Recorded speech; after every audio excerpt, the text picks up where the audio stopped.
Hey everyone, welcome to the stream. Hope you guys are doing good on this Sunday morning. Let me know if you can hear me all right and make sure technically everything's good with this stream and let a couple people hop in here. Uh today I want to discuss I want to do some Haikyuu power ranking and power scaling. I want to figure out, who are the best players in Haikyuu. So we'll start here in a couple minutes. I'm going to do a tier list. We'll go over everything. I'm going to start, I think, first what we should do, because this is going to be a difficult subject to get like all of the power scaling down. So I'm going to start with after, like at the end of nationals, ranking everyone, and then we'll do a little bonus post time skip ranking everyone because those rankings will change for sure. And so we'll see how people think about that. And so let's let a couple more people get come in here. Kageyama number one. He's got a good chance to be, I think. And after time skip, Oikawa is 100% number one. It's probably maybe a toss up, but what about Atsumu? Come on, we got to give Atsumu his time to shine, right? So yeah, we'll kind of hop in just a second here. Just I guess a little housekeeping. Hopefully you guys saw my video on Yuta Kotsu from Jujutsu Kaisen that released yesterday. I was thinking I might talk Jujutsu Kaisen chapter 268. So if you guys are interested in that, let me know. And maybe after the stream, we'll talk about it, or maybe I'll do another stream like tomorrow. And we'll talk there. But so I hope you guys enjoyed that video. I think be on the lookout for a Ping Pong the Animation video coming up. I'm really excited. Watch that for my watch along on Patreon, and that show just like blew me away. And so I've got to talk about it. And I feel like, my audience will love that because Ping Pong is such a great show. And, everyone loves Haikyuu and sports anime. Hoshiumi, he's got an argument. Yeah, like this is going to be an interesting topic, I think. Let's see. Yuta's your fave character. Also, Access, good to see you again. I know you were at the last stream. Yeah, Yuta's incredible. And so we'll talk more Jujutsu Kaisen later. And 12 says, did you like the ending so far? I thought it was really good. Is that for Jujutsu Kaisen? Because if so, I actually am really liking the last couple chapters. But we'll see how it goes the next couple. Hinata, number one offensive player. We'll see. So let me pull up my tier list here, and then we can kind of just get right into it. Let's see. There we go. And actually, I'm going to do this one so you guys can see me a little bit. So yeah, going over. So we've got. I want to kind of separate it like from the top tiers. So the very top tier is best at their position. So each position, I'm going to have, one person who's the best. So we can see like who really is the best of the best and who do we determine is the best. There's a lot of toss up, I think, for, who actually is better or not. And so as we go on, like my opinion can definitely get swayed by everyone in the chat. Like there's, I think, a lot of evidence for a lot of different characters. So we'll do best at their position, then we'll do top three. So, there'll be two for each position, then top five, and then we'll have, national level starter. Some players who didn't make nationals will make it into this section. And some people who do make nationals, I don't necessarily think will make this section. It's kind of a toss-up between their and perfectual level starter. So kind of how I'm viewing that difference is that national level starter is like a legit very good player that you would see on a national level team, but they're just like not quite like the top tier of the entire country. And perfectual level starter, you might see a couple of them on national teams because, if you've got Mia Atsuma setting for you, like you're going to be pretty good. You're good enough to start there. But in terms of on a decent perfectual team, like they're a high quality starter. Then we've got bench player, and then there's gonna be a lot of who's in this of just like random characters. The tier list or like the characters that we've pulled up, I kind of tried to randomize it a little bit so we don't just go like Karasuno and then throughout. So we've got a couple people here. That aren't players. So if we get to those, like we just won't rank them. So again, as we're getting started here, we're gonna do try to figure out who the best players are at the end of nationals is what I'm focused on. So we can use information from the manga post time skip when we learned about how nationals ended, but we're not going to take into account the further development until the very end. I might change some things once we get there to talk about who were the best players that went pro and things like that. But for right now, it's just this generation of players. So we're not going to include like the original Tiny Giant or anything because he's not in this generation of players. So yeah, let's get started here. We got Sugawara, who I think is pretty solidly in perfectual level starter. Like he is a bench player, but he's behind Kageyama, who's so incredible. And so I think perfectual level starter is pretty perfect for him. He's a little undersized, right, for his position as setter, so he doesn't give you a very good advantage blocking, but he really connects with his spikers and so that allows him to be a really great setter. I think a lot of teams could have been pretty quality with him at setter. I don't necessarily think he was a national level quality player. But he's definitely, even though he is a bench player, he's better than that. He's like their best bench player for Krasno, which is one of the best teams in the country. What's your favorite mythological god? I have no idea, honestly. Haven't thought about it in a long time. I liked the Greek gods because I like Percy Jackson. Love your vids. Is that App Prime? Thank you so much. I'm glad you enjoy them. And then 12 Suga is valid. Yeah, I feel like professional starters, a good spot for him to be in. And then we've got Mr. Average himself, Tanaka, who is better than average. Like he's average compared to the monsters that he's playing with. By the end of nationals, he's a national level starter. And obviously he starts at nationals, but he is really, really important for their ability to compete against Inarizaki. And he continues to be very good in the next two matches. But I think really the Inarizaki match is where you see the growth of Tanaka as a player, his ability to, people are like, oh, you're a Bokuto ripoff, but like that's a pretty good spot to be in, I would say. He's definitely not top 5 at his position. He's probably going to be middle of the pack of national level starter, I would imagine, but he's definitely better than perfectual level starter. Yeah, like his moment against Inarizaki is so good, and it shows how good of a player he's become. People underrate him. He fills a good role in the team. Like I do think it shouldn't be undervalued, the players who are just the hustle players and kind of can fill a lot of different needs on the court. And Tanaka definitely, is one of those kind of players.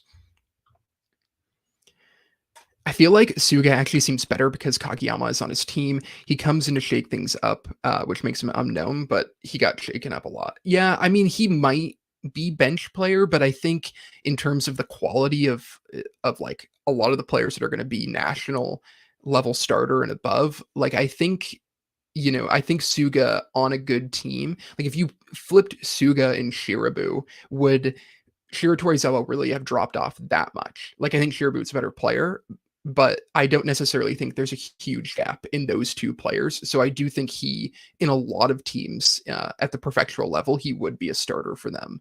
But yeah, I mean, he does play on a great team, which always helps.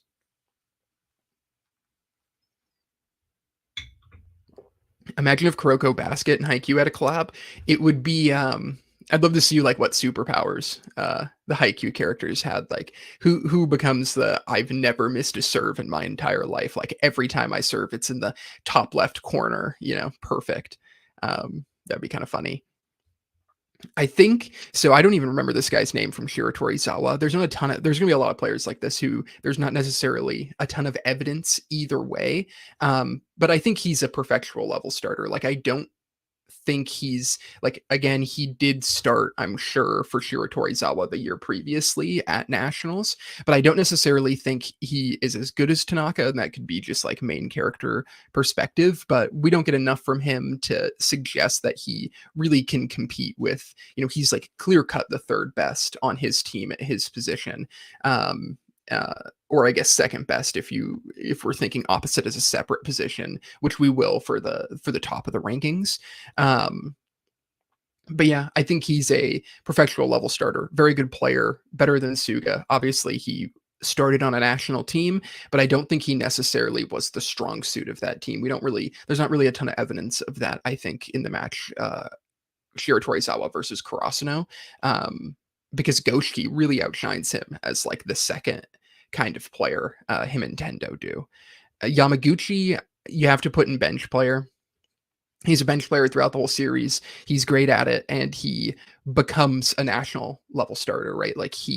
We're not talking him in his second or third year. He would be definitely national level start. I think we don't really see him play a ton, right? But yeah, Wicked. He's probably one of the better bench players that we're going to see, um, and so we can kind of throw these two in here as well. Like all of the Karasuno bench players outside of Suga, I think are bench player quality at this point in the series. Like none of them are good enough to kind of take it to that next level. But Yamaguchi is the best one because of his serving. And so, yeah, I think he definitely. I wish I could put him at national level starter because that's where he's going to be one day, right? And I love Yamaguchi. So this Yuka, he is incredible, and he's actually a really interesting conversation because obviously you know where he goes post time skip, and he's makes it to the Olympic team. But I'm going to say he's top 3 at his position going into at the end of nationals. And so there's one other player that I think is better, but I honestly think there's an argument he's the best libero. Yeah, at the end of nationals. Like I think he definitely has an argument for number 1. He's definitely not top 5. 12, I totally agree. I think top 3. I think it's a good place to put him because I think he doesn't have like the stardom that some of the other libero that we'll talk about for Itachiyama does. And so I think because of that he's not quite best, and I do think he is better than Nishinoya. But he arguably becomes the best, down the road, but he just doesn't quite have that status. But there should be like something said for Nekoma being the 3rd best team in Tokyo, which is obviously such a hard thing to do, and then them doing really well at nationals. He's a huge part of it, and he is really the anchor of their team, even more than Kuro. And yeah, he's just like one of the best players in the entire series. I just don't know if he quite got the prestige as much when he's in high school at this level. And so I think that's why he isn't considered the best. And it's probably because of the school he's at. Kageyama, here's another really interesting one. He's unbelievable by the end of nationals. And I think there's strong evidence that he is better than Oikawa and better than Atsumu. Like obviously he beats both of them, but in his play takes another level in the next 2 games. But Atsumu is also incredibly dominant and in a different kind of way. But I feel like he's top 1. 12 agrees. He thinks he's top 1. Yeah. Do you guys think he's like, I definitely could be persuaded that he's not necessarily the best at the end of nationals, but it's really hard to say. Best setter, Atsumu does have him on serving, and that's like a really key thing I think at this point in the story, that Kageyama's a good server, but it's not. Yeah, his serving is the worst of if we're talking about those 3 setters. And I know Itachiyama has their setter, who I think Kageyama has to go best, and I'd put Kageyama top 3. It's really close. Maybe we'll switch it later on because I don't know if the Itachiyama setter actually I think is considered to be the best because he's a 3rd year, but we never see him play, so it's really hard to rank him. And so if he's on this list, we'll come to it when it happens. Yeah, I think like Kageyama is definitely the most precise setter, and you think about Atsumu is definitely the best server, and Oikawa does seem to be a step behind those 2 because he doesn't make it to nationals. So yeah, and Kageyama's not that good to you. Unbelievable. Kageyama's insane, I feel like. Um, yeah, Kageyama's top 3 during his first year, Atsumu known as the best. By third year, no doubt. Yeah, I think you're right. I think we'll put him behind Atsumu. I do think there's evidence, and we'll talk about this when we get to the aces, because that's like one of the most difficult discussions, but it's not necessarily who was perceived to be the best going into the national tournament, but who do we think is playing the best or showed the highest level of play by the end of the national tournament. So obviously that leans like Krasno and these teams that make it far into the tournament. But when I start arguing about aces, that's where it'll come in. And yeah, that's what I totally agree with that. Like by the end of nationals, he does kind of feel like the best. Like after the Kawamedai match, he's so unbelievable there. Um, and then yeah, I do think yeah, I think it's a toss up between him and Atsumu. Um, with Oikawa kind of right behind them, and we'll see what happens post time skip. But I'm gonna lean Kageyama here for now. But once we get to Atsumu, we'll kick up this conversation again. When does season 5 come in English?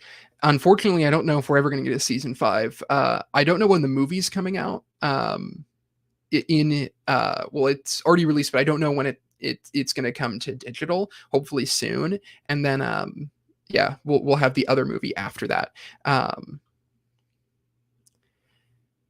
Yeah, it's true, man. And Atsumu, like his aces against Nishinoya in particular is just a level of above what we see from Kageyama.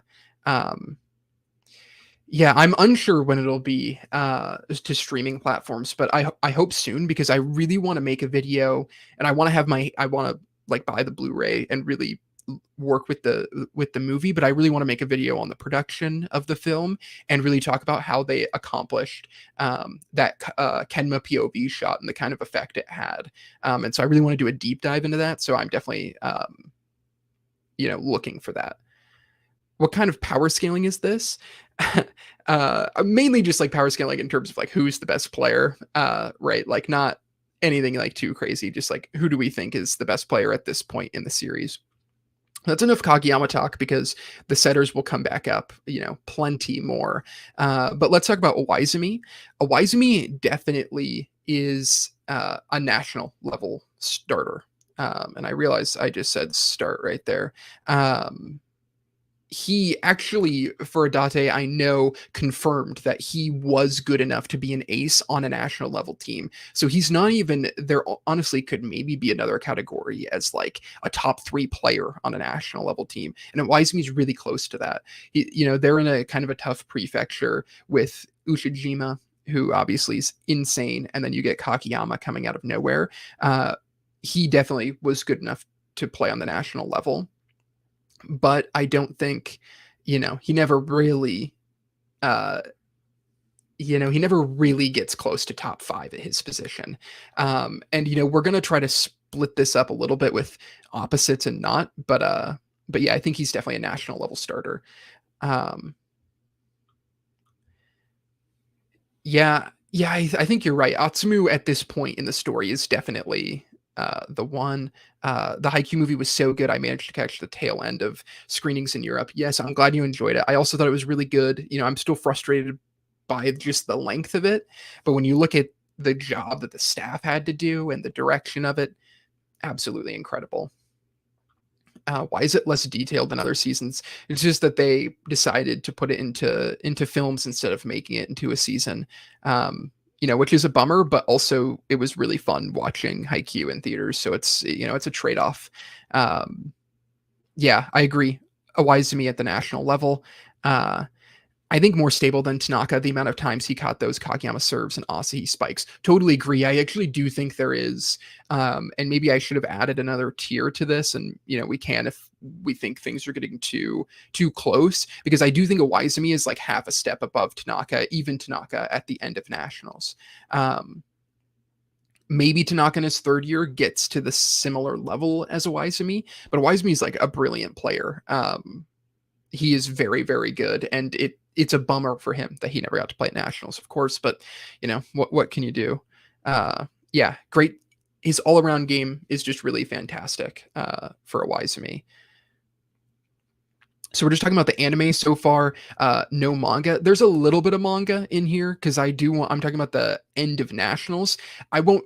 I'll try not to drop like too many very specific spoilers. Just like generally how they're playing.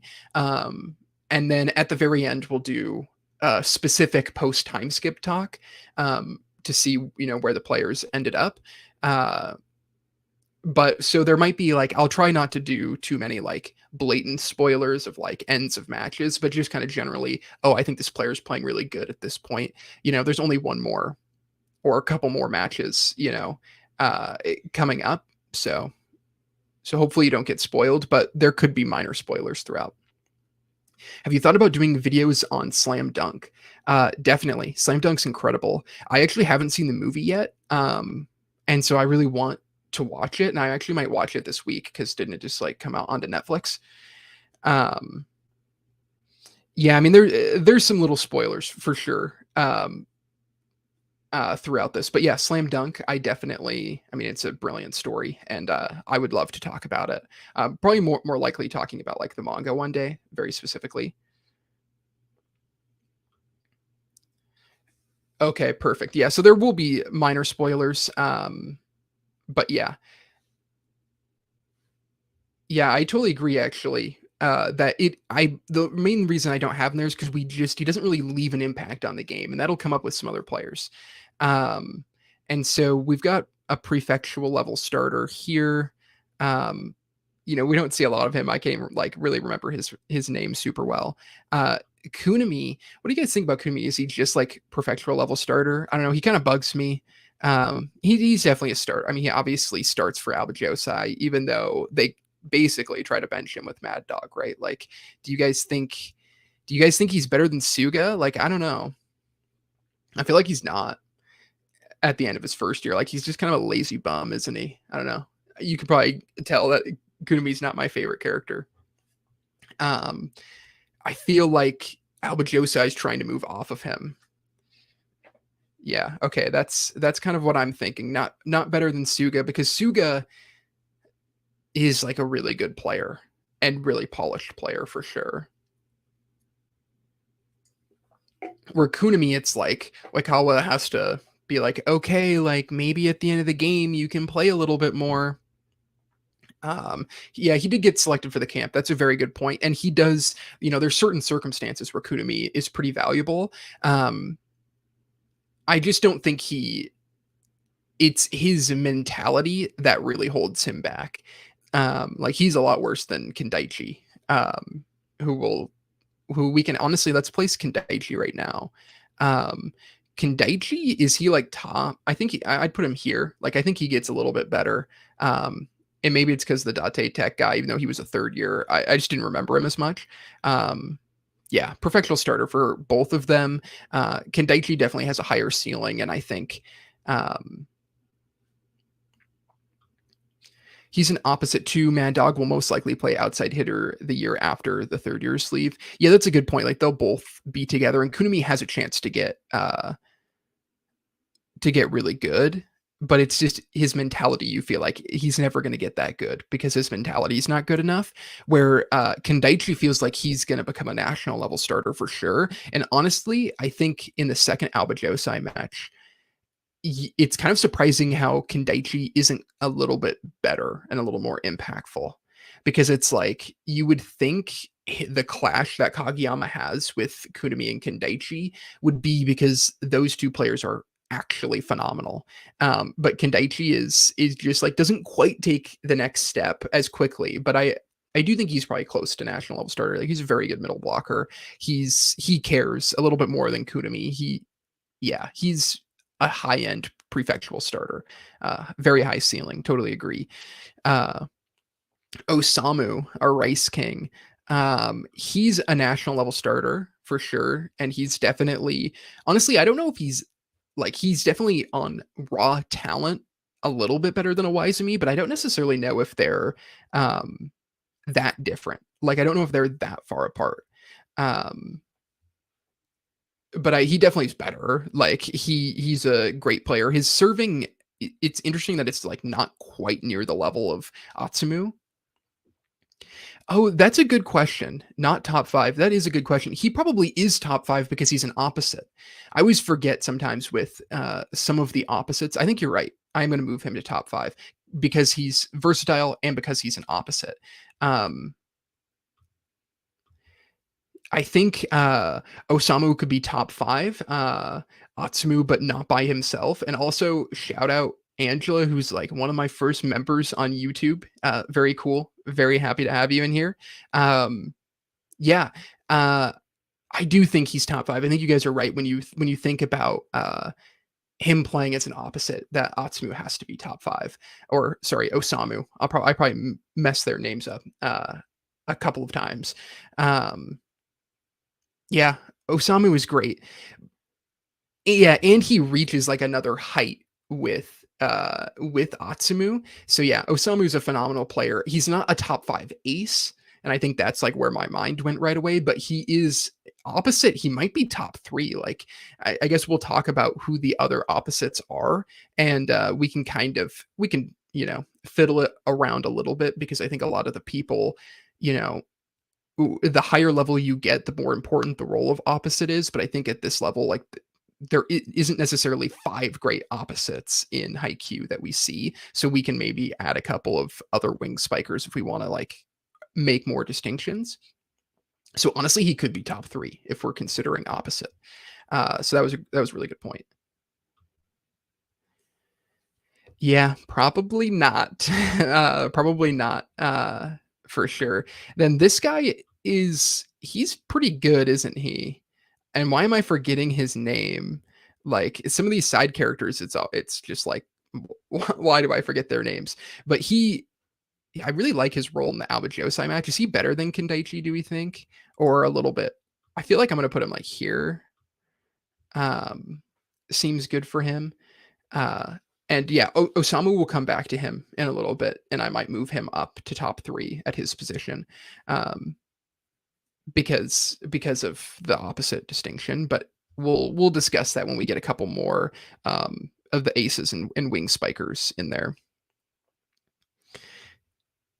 Yeah, yeah, he definitely. Yeah, he has some good moments, but is he like really that great of a player? Um, And then I don't know his name either. Is he the one that frustrates Hideta the most? No, that's this middle blocker who definitely is better than Kendaichi. So I'll just throw him in there. I think he's better than Kendaichi at this point. Um, Mainly because of that moment with Hinata. Like Hinata thinking about how annoying he was as a blocker shows how like pretty quality he is. Um, yeah, okay, you're right. So maybe he's a little high. I'm gonna move him below then. Maybe I was getting him mixed up, just because he has some good moments with Mad Dog. And Mad Dog, where do we think he goes? He's really interesting. Um, like he's definitely a national level starter, right? Like he's super good. Um, he's a double-edged sword that can definitely pay off, especially if you have a setter or a team as like um, strong enough in their identity to take him on. So I totally agree with you there. Um, but is he better than Tanaka? Because when they play, he definitely is, I think. Um, oh, you guys don't think national, so maybe he's not as good. Um, I don't think he's better than Tanaka by the end. I think you're probably right there, but I do think he is a national level starter because by the end of that match, he's already taken such a leap with his ability to kind of integrate to a team that I really think he is potentially a national level starter. But I guess there's a lot of you think he's perfectual. Um, yeah, but it's like when he's on, it's like he's better than yeah, he is a double-edged sword. Yeah, I mean, it's like when he's on, he's unblockable. Like he's as one of the best spikers that we see in the show. Um, but maybe not refined enough. All right, I buy that. I'll put him at top of perfectual. And we know eventually, um, where he might go. Um, yeah, I guess we can't put too many. Let's be honest with ourselves here. We cannot put too many Aoba Johsai players in national level because they never make it to nationals, and, like, we have to uphold our values of them not making it to nationals, so, like, yeah, you guys are right, I think. He definitely I would imagine by the end of his 3rd year is definitely a national level starter, especially what we see post time skip. Um, yeah, he's gotta receive at a decent level, and yeah. Alright. I'm with you there. He's definitely but I do think he's like, his role in the match, against Karasuno, he's the reason that they might win. Um, and so I think by the end of that match is really where I'm putting Mad Dog at the top of it. Yeah, he really does need to go to Coach You Guys boot camp. Hello, welcome to the stream. Join us in trying to figure out who the best players are. Yeah, great potential for sure. And I think he makes huge development too. And so that puts him there. Atsumu Miya, as you all can guess, and we've already discussed a good amount, we'll put him as best setter at the end of nationals. I just don't think Kageyama quite passes him. Um, Atsumu has much better hitters than Kageyama, so I think Kageyama is better, and Atsumu by a very small margin. Yeah, I think these two could be flipped, and it's very, very close. I'm gonna lean Atsumu just because of his setting. Like, his setting is so unbelievably good, um, or sorry, serving. Obviously, both of their settings insane. His serving is so good that I think that is what lifts him up to the best. And it's not that Kageyama doesn't, but like Atsumu scores so many points because of that. And they both have players like Hinata is perfect for Kageyama in the same way that Osamu is perfect for Atsumu. And yeah, Aaron Ojiro is definitely better than Asahi. Um, and so that's a big thing. But I do think like you can make the argument that Tanaka is better than their third spiker. Like I think they're pretty close. But obviously Kageyama does win, right? Atsumu is also top tier husbando material. He is like what is it? Everyone loves the what's the pairing? Is it Atsumu and Sakusa? Is that the duo that we see that like there's a lot of like fan fiction about? Um, yeah, Kageyama doesn't have a killer jump float. Totally agree. Yeah, I wish is the best example. Yeah, I agree. Yes, we totally agree. Atsumu is, uh, yeah. And it's funny because when he's first introduced, he's so annoying. Um, You said that Atsumu had much better spikers, which I think is a lie because Karasuno is one of the best offensive teams. Yeah, I think maybe slightly. Like I might have been if I said like way better, that might have been a bit aggressive. But like he does have a top 5 ace, and we're saying a top 5 or top 3 opposite. And Hinata and his positioning is going to be really interesting. For the end of nationals, and that's kind of why I buried him in this conversation because I don't know how to place him. But so I do think Inurazaki has more talent. Like also you have Kita coming off the bench, and I think he's like borderline a national level starter. Um, I'm biased, but I can't forget the Great King.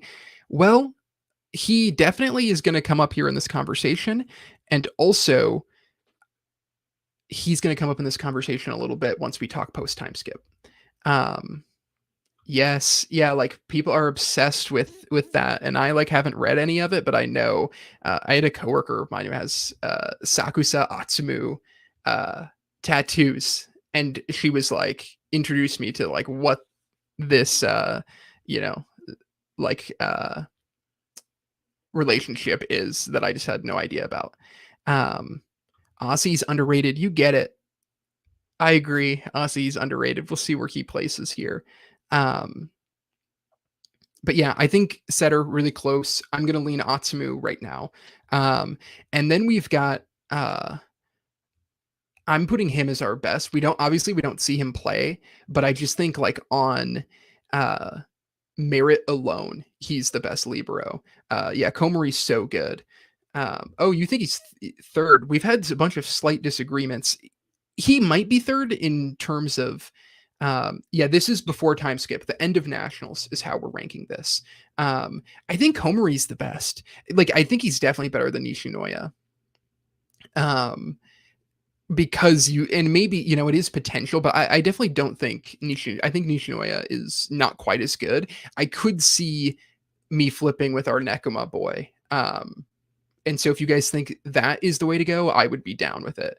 But yeah, I think I think he's the best. And it's because of his introduction, because he plays on what's considered to be the best team in the country, and he's incredible. And we don't see him play a ton, but we do need to take into account, I think, some evidence of like where he was positioned. So I'm going to put him at number one. Yeah, but very cool as well. Yeah, easily top two. I'm going to lean number one because of the prestige that he's given for Komari. He does play professionally, and he gets a couple moments in the final couple chapters. Or actually, we can discuss that in a bit. But he's very good. Yeah, he was invited to all national camp. I don't think Yuka was. So yeah, we only see him briefly. Like we don't get to see him play very much. But yeah, I think he's number one for now. But is he number one later on? I'm unsure. Who is this guy? This is why I wish there were some names on them. Is this the Fukuro Dani? I think it's Fukuro Dani's bench player, backup setter, and he is a who? I guess he's a bench player. I mean, I don't if that's who he is, I'll move him up to bench player if you guys can confirm. But I think this is Fukuro Dani's backup, hence the manga panel. Now Oikawa, our goat. I love him. I want to put him at number one, right? Like I wish I could put him here.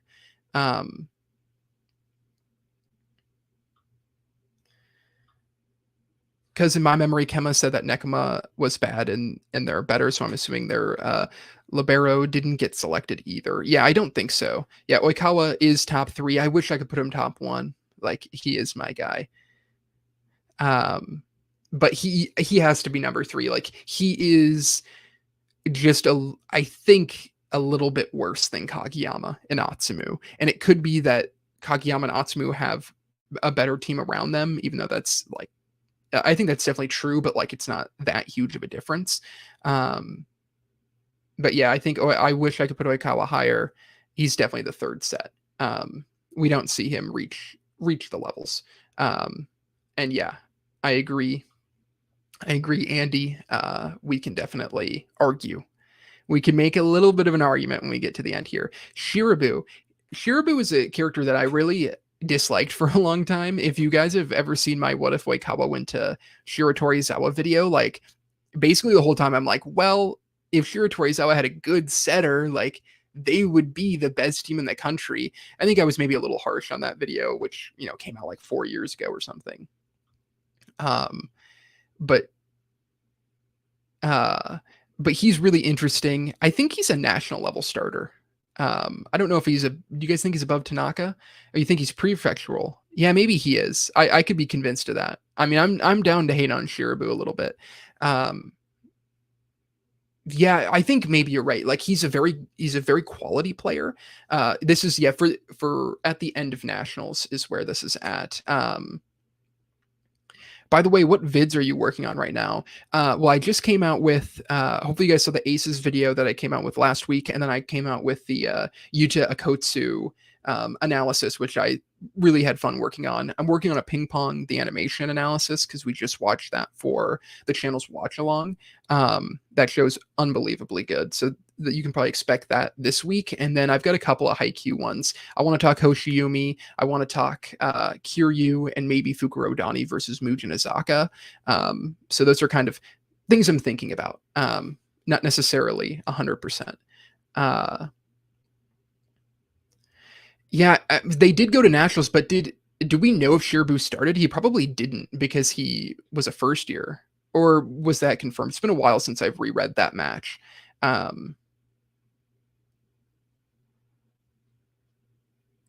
And then yeah, I think Shirabu's a national level starter. I'm just kind of catching up here with some of y'all's comments.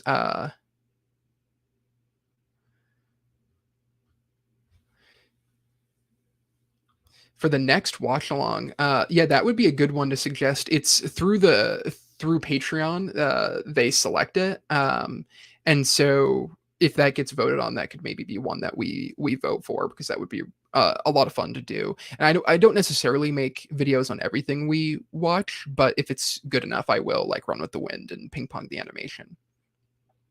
Um, yeah, how Kamomedai and well, I guess spoilers ahead, but how Kamomedai and Fukurodani lost to some no-name squad with members is wild. Yeah, it needs to be done. I think it's such a good piece of I think it's a really good piece of storytelling and how that comes about, even though it's so infuriating. I think sure, yeah, he's really close. I think he's on the line. But I'm gonna lean Shirabu as a national level starter, because he really is technically very sound. Like, he makes like one mistake in the match, and it's like he gets blocked, and it's a huge deal. So I think Shirabu is bottom maybe of national level starter. But as we go on, if that gets too filled, then maybe professional level. Um, Yeah, like Shirabu would be better if he didn't rely. He does kind of seem like he fits such a specific role for Shiratorizawa that he's not kind of elevated to a higher status. But I do really think he has great technique, and I think he plays really well in the match we see him against. Like, he's very consistent. Like, I totally agree with that. And he is a level above, like, I think, Sugawara. And so because of that, I think national level starter is a decent place for him. Um, we got a prefectural level, like, is he better than Suga? He's kind of the third. Like, I don't know if he's better than Suga, honestly.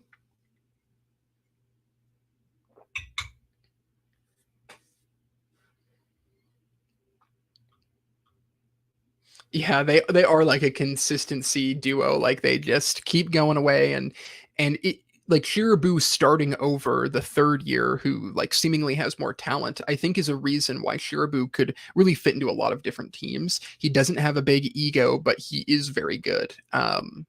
Honestly, I feel like Shirabu's like a slightly worse Kenma. Like, maybe physically a little bit better, but like not, you know, um, not quite the best. Um, HSN Yaku isn't the best libero. It's close. We had a long discussion about it. It's very close. And so because of that, but I think Komari's like suggested to be a little bit better. Also, I love your Yu Yu Hakusho profile picture. I believe Yu Yu Hakusho was the first anime that I ever watched when I was a kid. Like, it's the first one I have a memory of. That or Inuyasha, like even before Dragon Ball. So love Yu Yu Hakusho, and love the drip. Not as smart. Maybe that was a bit aggressive. They're both very smart. But I feel like Kenma's strategy maybe is better. Like, his perception of the game is kind of what I was meaning there. Who even is this? Like, obviously he plays for Aoba Johsai, but I have no idea. Now we're to Asahi. Yeah, that's kind of what I was thinking. I think if he wasn't setting for Uchijima, he could be better.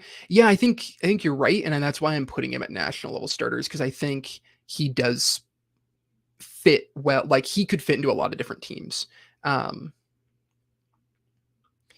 Yeah, so I think Awaizumi for Date did confirm that Awaizumi is an ace, a national level ace. I can't remember where I read that, like in one of his Q&As. And so because of that, he's a national level starter. And I think Oikawa, in terms of the setters that we see, is top three. Out of, it's those three are all really, really close. Asahi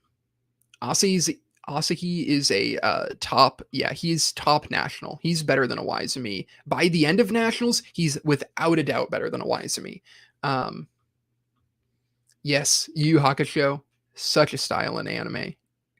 I really should make a video on it one day, but I just feel like it wouldn't get very many views.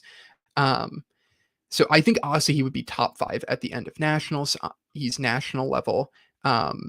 Yeah, after so in my, my most viewed video, which, is a short that I'm sure a lot of you have seen, which is me ranking the top 5. Obviously that's a community, like, a committee-based pick, but Asahi is really close to top 5. Um, and he is really like, I think the weight that you see him play with, at the end of Kamo Medai is like he's as good as any ace, honestly, we see in that specific match. We obviously know that's not his consistent level, so you can't really rate him like that. Like, he's probably not as good as Uchijima, right, against Karasuno, but he's unbelievable in that match against Kamo Medai. And so because of that, I put him at top 5, and I put him above Hoshiumi, and I put him above Aaron Orjiro. And I don't necessarily think I would still do that, but I think he just carries such weight, and I honestly, I love Asahi. And so he's like maybe my personal favorite character. When we did this, I think I had him at third, him, Bokuro, and Oikawa. But I think he's a national level starter. He had potential to be a top 5, but I do think his mindset holds him back a little bit. But he, at his best, is as good as almost anyone in the nation. Like, he's so good in that match. But I do think, yeah, I do think he's national level starter. So we've got the Kuro hype is going here. I was like, why is everyone talking about Kuro? Like, just like didn't even look at that he was next. Oh my gosh, this quote. Today for once, I'm going to learn to trust in myself. Like, oh, so good. So I wanted to put him higher, because we're taking opposites into account here. Asahi might be top 5. I'm going to leave him at national level starter because we'll kind of see how things shake out. But I do think he's right on that borderline. He's like top 7 for sure. Kuro's definitely top 5. Yeah, totally agree. Maybe top 3. Like, I mean, he really might be. It's pretty close. Like, is Kuro and middle blocker is really interesting because we're gonna have to rank Hinata as a middle blocker. Like, do we think Hinata or Kuro's better? Do we think Kuro and Ione is better? So the middle blocker is kind of a weird position. Kuro's definitely better than Suki. Do we think Suki's top 5? Right? Like, this is gonna be really close. The middle blockers, I think people is gonna be a really hard one. I got Ione and Hiragumi above, but I can't think of a third. We've also got Suna from Inarizaki. Like, where do we think Suna is? Kuro, my other husbando. Like, yeah. If you're on Twitter, like, the number one Kuro stan is Shia King, and she has like a great podcast. So you guys should make sure to follow her because she's like the number one Kuro stan. So I can't think about Kuro and not think about her.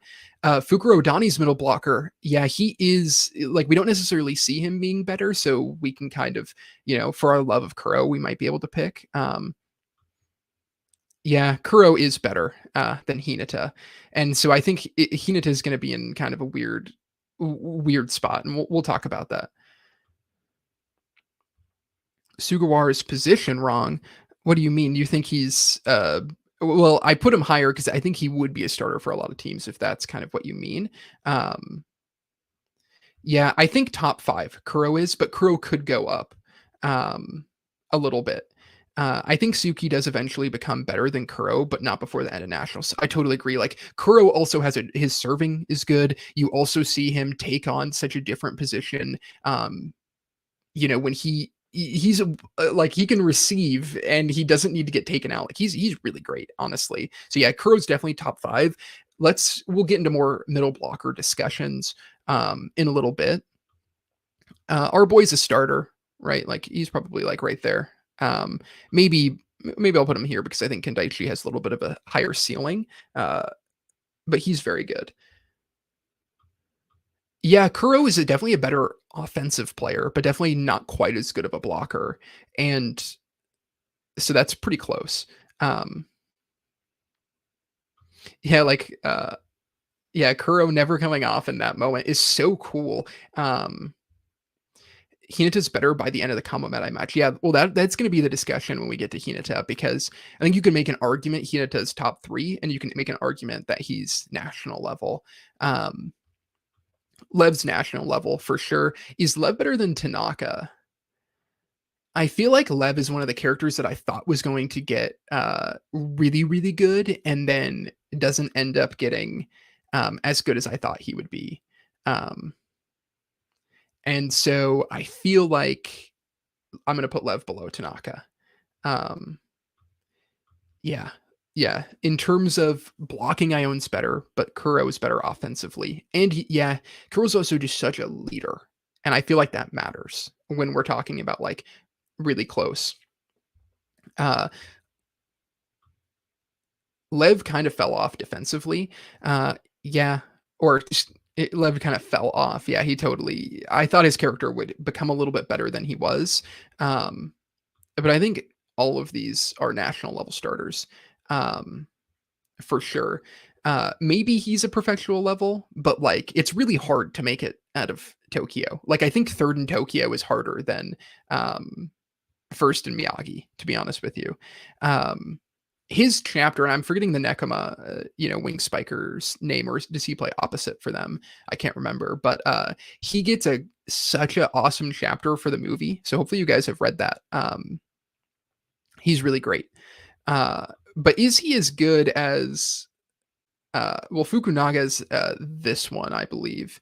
I think he's a little bit better. So I'm gonna go like that for them. I don't know. What do you guys think? Yeah, Kai. Yeah, that's not Aaron because he's a Nekoma player. We haven't gotten to Aaron yet, but here's Aaron down here.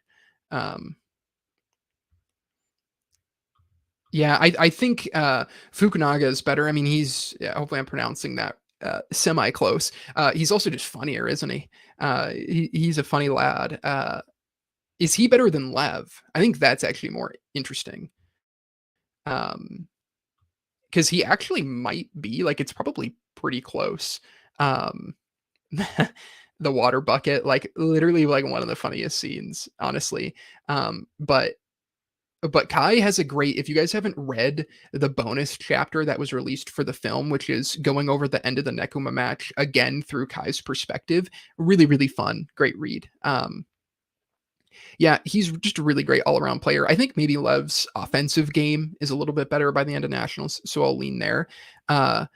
Noya, our GOAT, I'll put him. Do we think Noya's like in the scale of Oikawa? Do you think Noya is better than Oikawa? Like obviously it's hard to compare positionally, but I'll lean Oikawa because he's just such the mastermind. But yeah, he's definitely top 3. Like Noya's incredible. I love Noya. He's so good. I think some of the evidence of Noya not being top 2 is his overhand receives do hold him back, I think, more than the other Liberos. I feel better than Oikawa. That could be the case. But I do think like his overhand receives are just enough of a knock. That maybe I'm gonna leave him below, but it could be my personal bias for like the character. Do you think he's top 5? Who do you think would be the one above him? Is there another Libero that I'm forgetting that is top 5? Because that could be the case if I'm forgetting someone, because it's like very possible.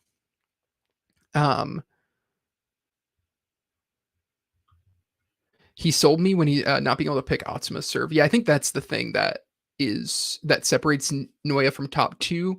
But yeah, I think so. Yeah, the Inarizaki one, he is really good. I made another top 5 Libero video, and he is really good actually. But Yaku hasn't shown he's significantly better at floats. Yeah, that's not necessarily, but I think we just because we don't see it, but the fact that it's never talked about as something he's struggling with, I think is the case. And I think he's just like Yaku is just a little more refined than Nishinoya and a little more experienced. And so because of that, yeah, the Inarizaki Libero, I think, is top 5. I think just because he doesn't get as much, like in that match, you don't feel how insane he is, even though he does make a lot of good plays. So yeah, I'd put him there. Bench player, he's honestly the top. Um, I won't. He is really a starting level player. He's really good, but he just doesn't get enough time. And I feel like I don't want professional level starter to be too much. Um, I guess that's true. I guess that's true. You're right. And I could be forgetting some moments because I'm thinking of the film and not as many of the nuances from the show. But I do think Yaku's slightly better. Um, and that's not just because of like his experience. Yeah, he could be. I definitely could see him being a professional starter. Like he's really good. Um, where do we think this boy cracks me up? Um, can we consider Hinata Wing Spiker? We definitely will when we talk post time skip. I want to try to leave him. We'll talk about it in terms of like what feels right because I feel like we should consider him a middle blocker. Um, but it is close. Like I could see us considering him a wing spiker. It's mainly just for how high we can put him up.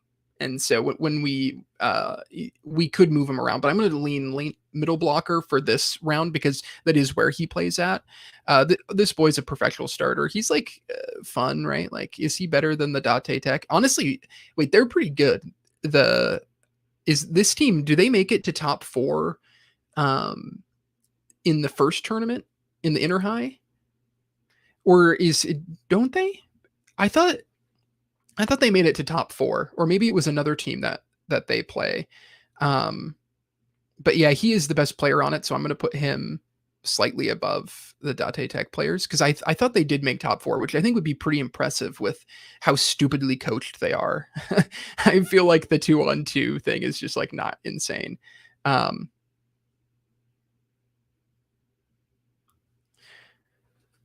His influence on Nishinoya changed Karasuno's offense. Oh, did I put him? Yeah, that was my mistake. He's a professional starter. I just couldn't remember who he was. So do we think he's like around here maybe? You don't think he's better than Suga? I feel like he is. Yeah, I think you're right. I kind of forgot that. Sometimes there's a lot of characters in the Haikyuu that like have great moments, and so some of the older matches that I haven't read in a while because it's like when I'm making a video, it's like so often working with the material of that match. I can forget some people sometimes. Yeah, I mean we can make some adjustments, but I feel like being the best player on a team that went top 4 in the prefecture means that you're a very quality starter. So actually, I'm gonna put him actually a bit higher. Like I feel like that's really good. Um, yeah, thank you for double checking that. Yeah, so if I think if you're the best player on a team that made top 4, like you got to be considered pretty high. Um, our boy is a bench player for sure. Our Karasuno bench boys, what studs they are. I think Suga's a bit low. He's got consistent good serve, solid defense, and great analytical skills. Yeah, I mean, you might be right. Like maybe I'm being a bit aggressive. It's hard because um, he does like maybe he's lower. Um, they are 100% the funniest team. They really are. Like, why are they practicing only 2-on-2? Like, it's such an insane perspective to have. This is nuts. Do you think because Suga's too low, or I mean, I'll if you guys argue for Suga, I'll put Suga a bit higher. Like, this is all really close stuff. I feel like in terms of the power scaling. In terms of who we think's better, I think the reason Suga's a bit lower is because I mean, he does really connect well. I feel like Kendaichi is like the gatekeeper of Perfectual. So you think Kendaichi should be a bit higher? I feel like I put the other middle blocker above Kendaichi, mainly because of how he sticks in Hinata's mind. And I think Kendaichi doesn't quite get as good as I expected him to. Um, All right, I'll move Suga up. Like, do we think Suga right behind Kendaichi maybe? I just yeah, you're right. Suga's a great player. Like, I can't be too hard on Suga. So I'll move him up there. And if you guys think we should put him above Kendaichi, then we'll do it. I do think our boy from the 2-on-2s, because he's the best player, deserves that position. Hot take, I would say Hinata at national level is a national level player because, like Washigo said, he needed Kageyama to score, and that's the reason for the time skip. Yeah, I think I think he's like top of national. Is that what we think? He does very low national, but at the end of the Kamo Medai match, Hinata's unbelievable. Yeah, like I think it's closer to Hinata being top 5 than Hinata being perfectual. Like his feel for the game is unbelievable at this point. I don't know. What do you guys think? Like, and so we're going to consider him a middle blocker here, and so he's not as good as Kuro for sure. Do you think he's as good as Suna? Do we think he's? I think he's better than Suki, even though like defensively he's not. Yeah, and he is. Yeah, his awareness of the game in the Nekoma match and the Kamo Medai match is so good. Date Tech Ace should be higher. They tied in a friendly after Kageyama came back from the camp. That's a good point. Maybe I'll put him one up, and we'll talk about professional starters in a little bit because I think there's a lot of, it's hard. There's a lot of close ones. We're talking about the end of first year Hinata, so end of national. So how the kind of player that he was in the Kamo Medai match, basically like his peak. So top 5 Hinata, like it's pretty close. I think the only middle we see even come close to him offensively is Suna. That's true. But obviously Hinata, yeah, I mean Hinata's pretty interesting. Can be a bit lower. I think Hinata's better than like Asahi maybe is better in the Kamo Medai match, but Hinata's better throughout nationals. Yeah, Hinata is def not a top 5 middle blocker. Yeah, I think he's probably right outside, but yeah, he is the best middle. See, he's really, he's our little decoy. He's impossible to like quantify because sometimes you look at him and you're like, well, offensively, the pressure that he puts on every team is so good. But defensively, he leaves a lot to be desired. Like even him making a couple of receives doesn't mean he's like still incredible at receiving, right? Like it takes years for him to fully get that way. And also his serving is terrible, right? Like he's not a good server. And that's a big deal, I think, when you compare him to other players. You don't think Hinata is a national level because of how inconsistent he is during spring nationals? He even forgot how to spike. I mean, that's true, but I think by the end of the Kamo Medai match, he's pretty dialed. Yeah, he is arguably the best offensive middle blocker, but in terms of serving and in terms of defense, he's one of the weakest outside of all the national level ones. Ione did, yep, he does, and he is good enough, right? Like we see how good he is. He is good enough to go there. I think he might be better than Hinata right away. Asahi would have been a monster if they would have won Kamo Medai. Yeah, in the duo of Hinata and Asahi, he's so good. Like they're both like not quite top 5, I think, but they're so close that the power that they all have is really great. And but other middles can't be used as a decoy. It's true, but like you also have to think of the importance of blocking as a middle blocker is like huge, and Hinata's lack of that I think is a big deal.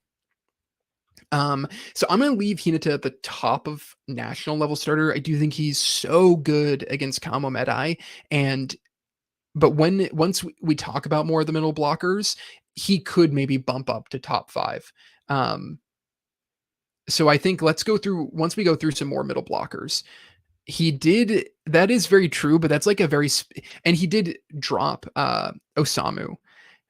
or block Osamu as well earlier in that match. Like it's not that he doesn't have, any capability defensively, but I think like the consistent pressure that Tsukishima offers is so good. And yeah, there's a lot of good ones because also in the five that you brought up there, that's not even including Suna. And Suna's, arguably better than Hinata. It's pretty close though. So we'll come back to Hinata, but I'm going to leave him here for now. Oddly enough, how this thing was stacked, we haven't had a lot of middle blockers because we also haven't considered Fukuro Dani's middle blocker, who, even though we don't see him play a ton and he doesn't get a lot of focus, we know how good he is of a player. And so I think that needs to be taken in consideration. I think Tsukishima's in a similar spot to Hinata. All right, we got Kita. Do you think Kita's a national level starter? Like, obviously, he's a bench player. He's definitely good enough to be a professional level starter.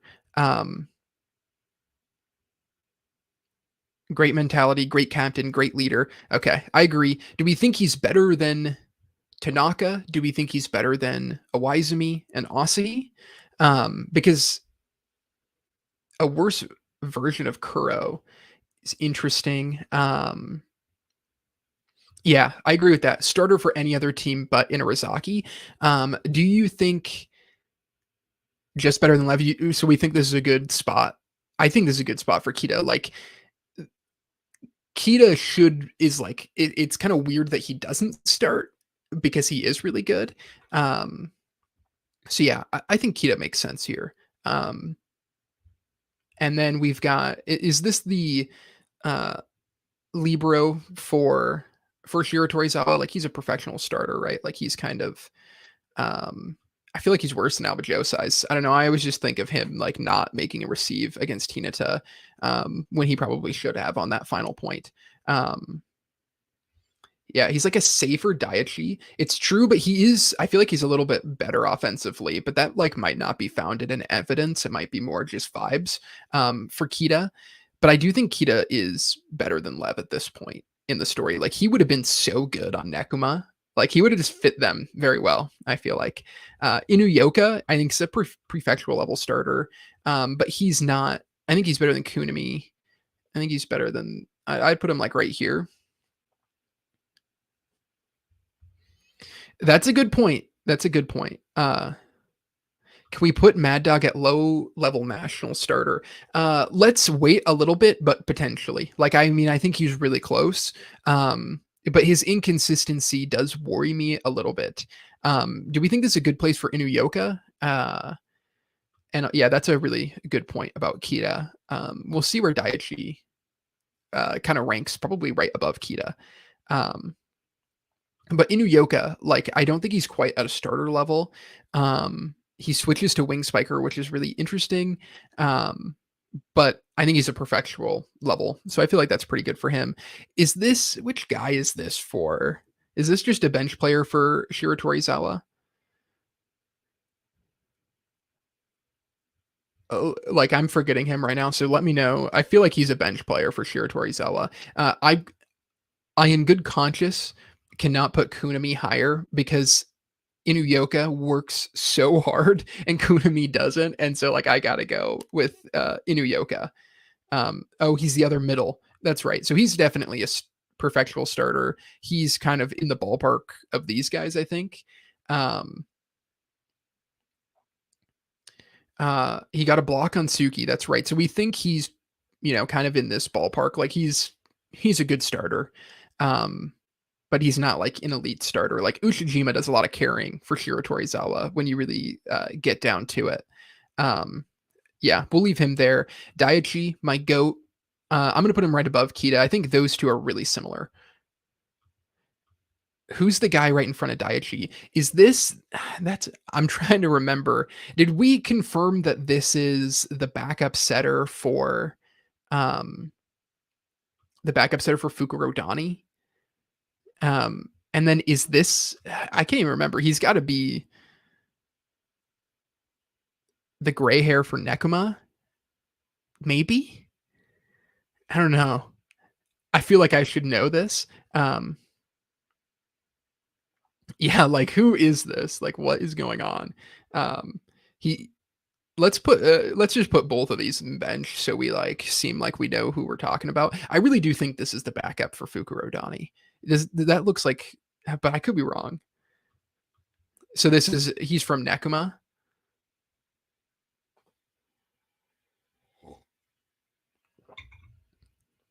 That's right, gray hair from, and so he's a bench player for sure. That's right. Kenma, yeah, okay, bench players. We'll leave it at that. Thank you for confirming. Yeah, like why are these the panels use? Is Kenma a top 5 setter? Probably. He's definitely better than Shirabu. But is he better than Akashi? Like I don't, so we've got for sure Akashi's coming up. Um is he just like 5th right behind? Okay, both first years. Uh yes. Very contentious cuz Kenma isn't as defensive as Nekuma. It's true.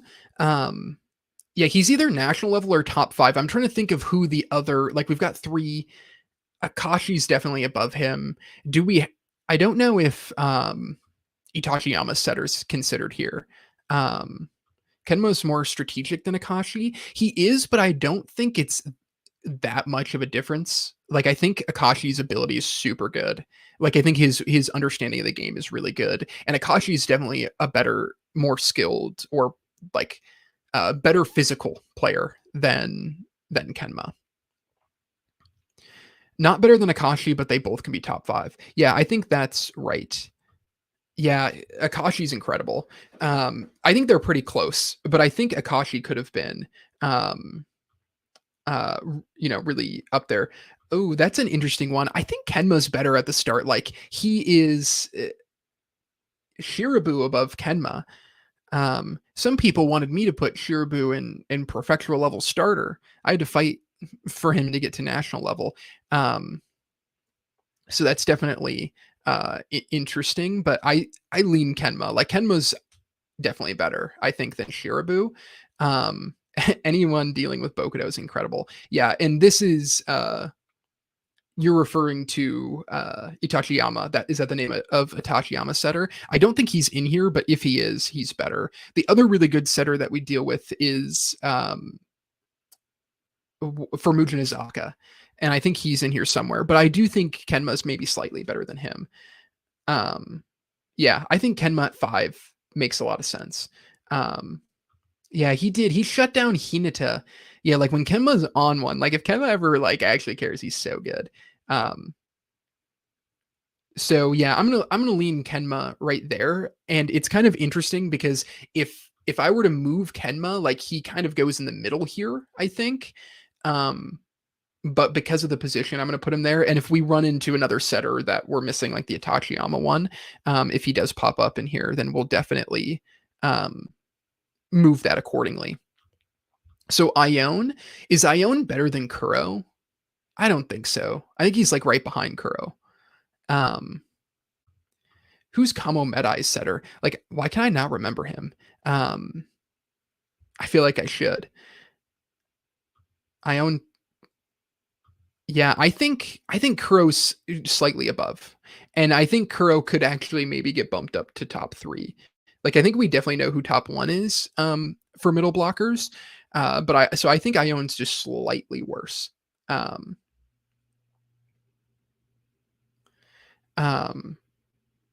Yeah, I think Kuro's versatility is overall puts him slightly above, and Ione's also, both of them are really part of a system.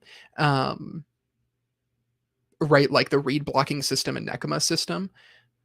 Sua, okay, that's right, and he's pretty good, but I don't know if he's better than Kenma.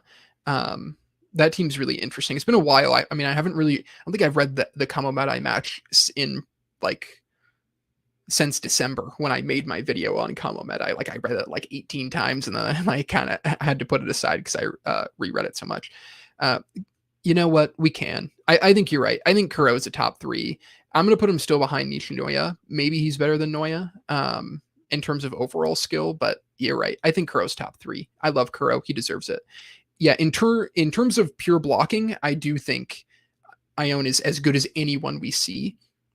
But I think in terms of all around play, like I don't think Crow's that much behind. Um, yes, totally agree with you. He's definitely the best middle blocker, and I don't like immediately see him right here. So we'll get to him when he comes. So our little cheating boy, who's the greatest analysis, like he should be in the booth, right, giving commentary. I think is he a national level starter or is he top of perfectural? Like obviously they didn't make it to nationals. I kind of lean here. Is the captain for a reason? I think he's very, yeah, you might be right. I think Kamo Medai, there's such focus on the blocking and on Hoshiumi that he maybe gets to the Who realm. He is like our greatest commentator. What do you mean? Yeah, their cheating's insane. But I kind of like him. Yeah, he's the ace for a top 4 Tokyo team. Although there is evidence that the player who's hurt is better. And so I think he's top of perfectural because he didn't because he cheats. Like you cheat, you're not quite a national level starter. If we had a commentator scale, he'd be perfect. I agree. It's so funny to me that Furadate turns him into like one of the biggest voices of nationals in terms of commentary. Really, really funny. So what do we think of Kagane? Do we think he's a national level player? Right? Like I don't know. He's really hard to place. He's a very good blocker. He's good at like setting the ball high. But I don't necessarily think I don't think he's a national, like they do make it to nationals. So maybe he's a national level starter. I don't know. Where do you guys think? Do you think he's better than Shirabu? Like he has better physical attributes. Yeah. Okay. I think you're right. Like he's like another 6 months away. Yeah, I think you guys are right. Okay. My first instinct was correct. But where do we think he goes in here? Like, is he better than Kendaichi? Probably not. Is he better than Suga? Like, maybe he's kind of in this ballpark. It's also kind of weird because we only see like some of these players. This Date, I think he's better. He's cooler. I like him more. Below Kendaichi, I'm gonna put him below Suga because I don't want Suga hate. Oh, you think he's better than Suga because of blocking? I mean, that might be true. His blocking's great, but his skill is not as good, and his mind isn't as good. But literally, like six months away. So right now we're ranking at the end of the spring nationals. So that does account some of the manga. We can use evidence right from, like how far Fukuro Dani went. But we're not quite going into their next year. Yeah, bro can't set. I mean, yeah, maybe you're right. Like he is just like a physical specimen. But he's not better than Suga at receiving and setting. Yeah, Suga's above. Yeah. Sakusa top 1. So is Sakusa the best ace? Is at the end of nationals? Is he better? Not than Ushijima because Ushijima's opposite. Is Sakusa better than Bokudo? Because I think there's evidence that Bokudo is better. Like not the Bokudo you see, like obviously going into it, and this is something that people commented a lot on my Aces video. But at the end of nationals, Bokudo lifts his team up to second place, and he becomes very reliable. And I love Bokudo, so I want to give up this argument that like I think Bokudo is potentially it, but I think it's actually really close between Sakusa and Bokudo. Obviously, we don't see Sakusa play, and we do see the Tokyo Prefectural, right? Itachiyama beats them pretty good. Um, but Bokudo is a lot like Bokudo gets way better by the end of nationals. The Bokudo at the end of the Mugen Izaka match is an entirely different Bokudo than who we were claiming is a top 5 ace, not a top 3 ace. And I really do think Bokudo is on the same level. I mean, I think it's shown in that match that he's better than Kiryu for sure. And I think it's actually pretty close. But because of all the evidence for Sakusa, I think it's those two are a toss up.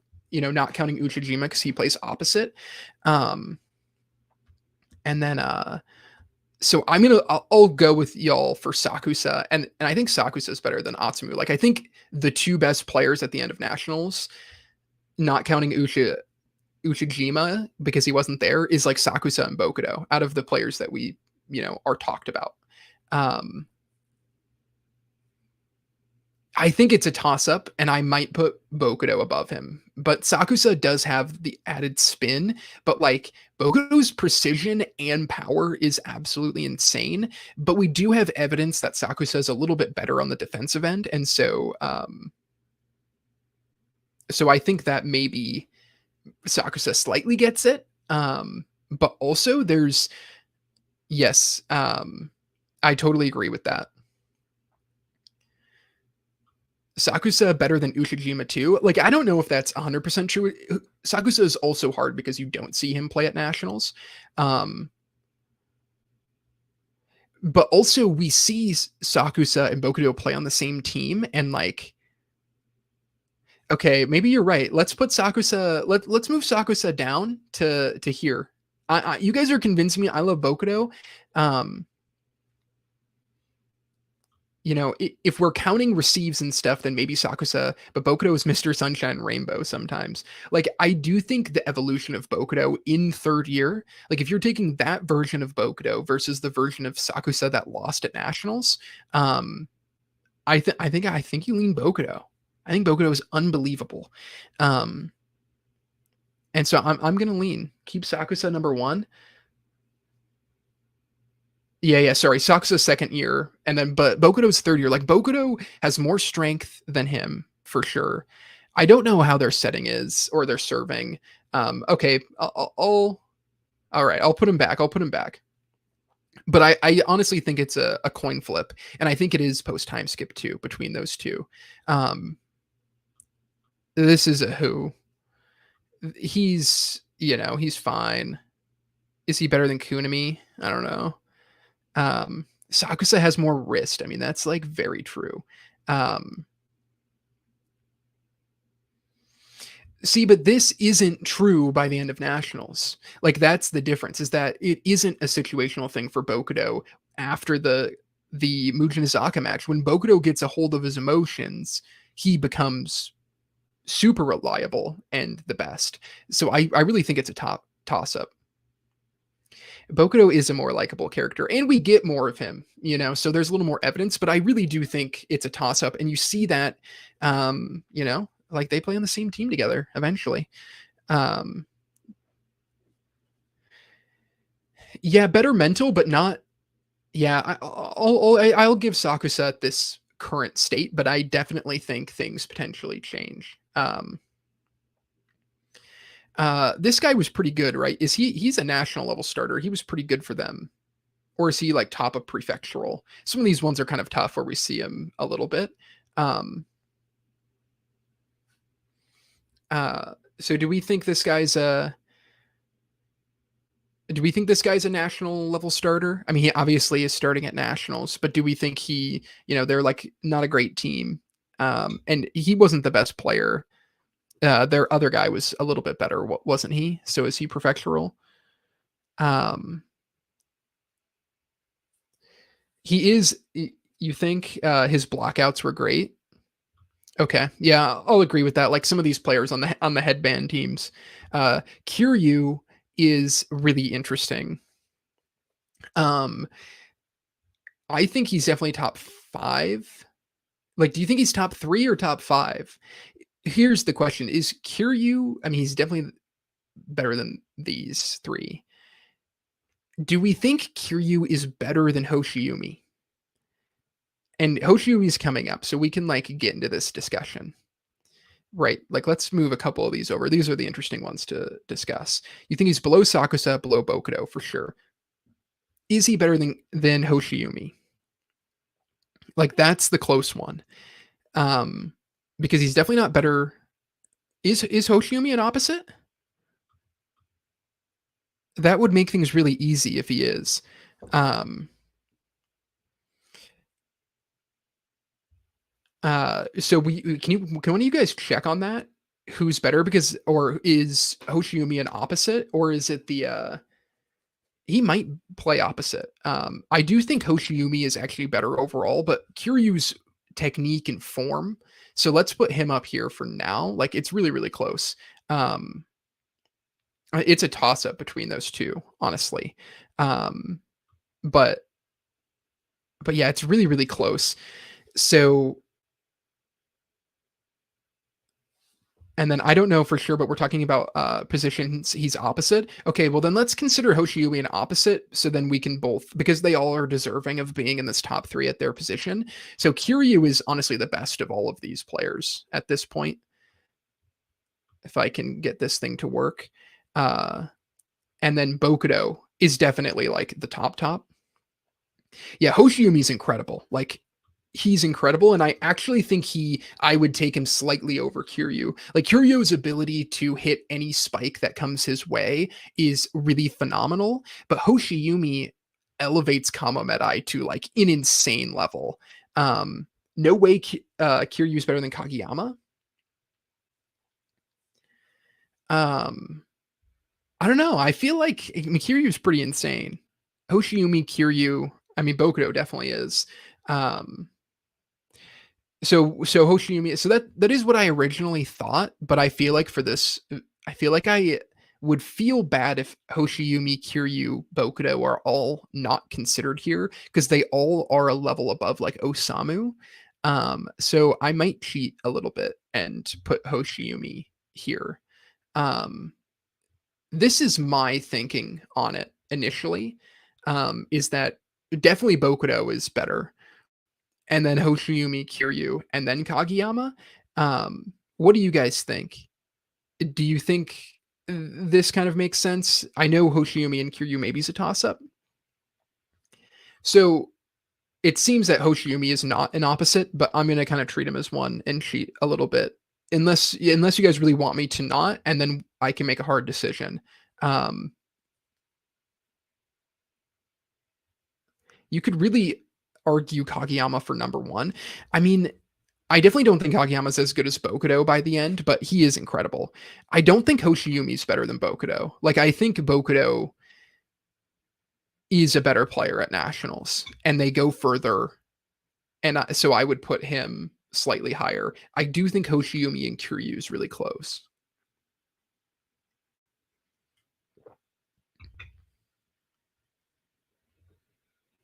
As number one for setter, it's a toss up between Kageyama and Atsumu. But I think we all decided to lean Atsumu because he just has a little more prestige in nationals, and his setting or serving is so unbelievable, and the setting between the two of them is so close. Um, so are you guys okay with me kind of considering Hoshiumi opposite, even though he doesn't actually play opposite? So do you think I feel like maybe I should move him down, him or Kiryu, but that would move Kiryu to here if we did that. I mean, that's true, and Kiryu also shows like really great defense, defensive ability. Like him and Hoshiumi, it's kind of a toss up, I think. Um, you want to keep them up? Yeah, I mean, it just like feels better.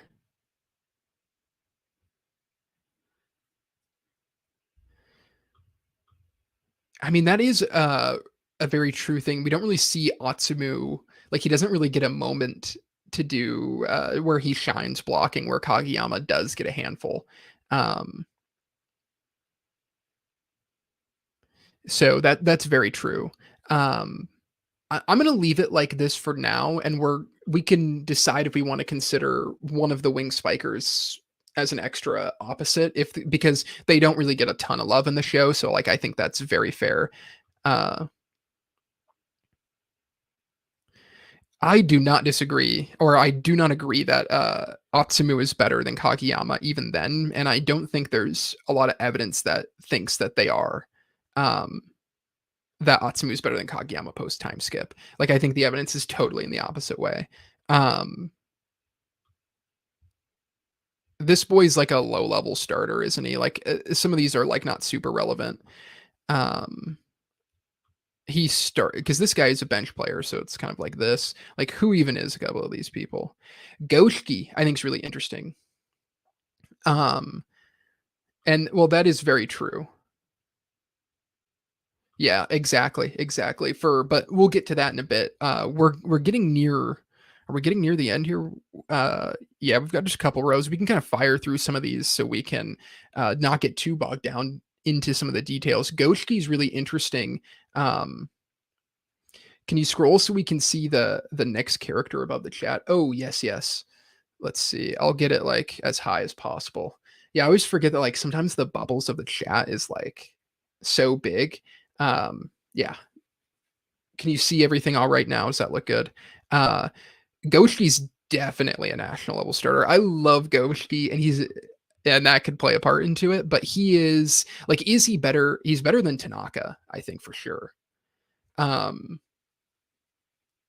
like he's unbelievable. He's so good.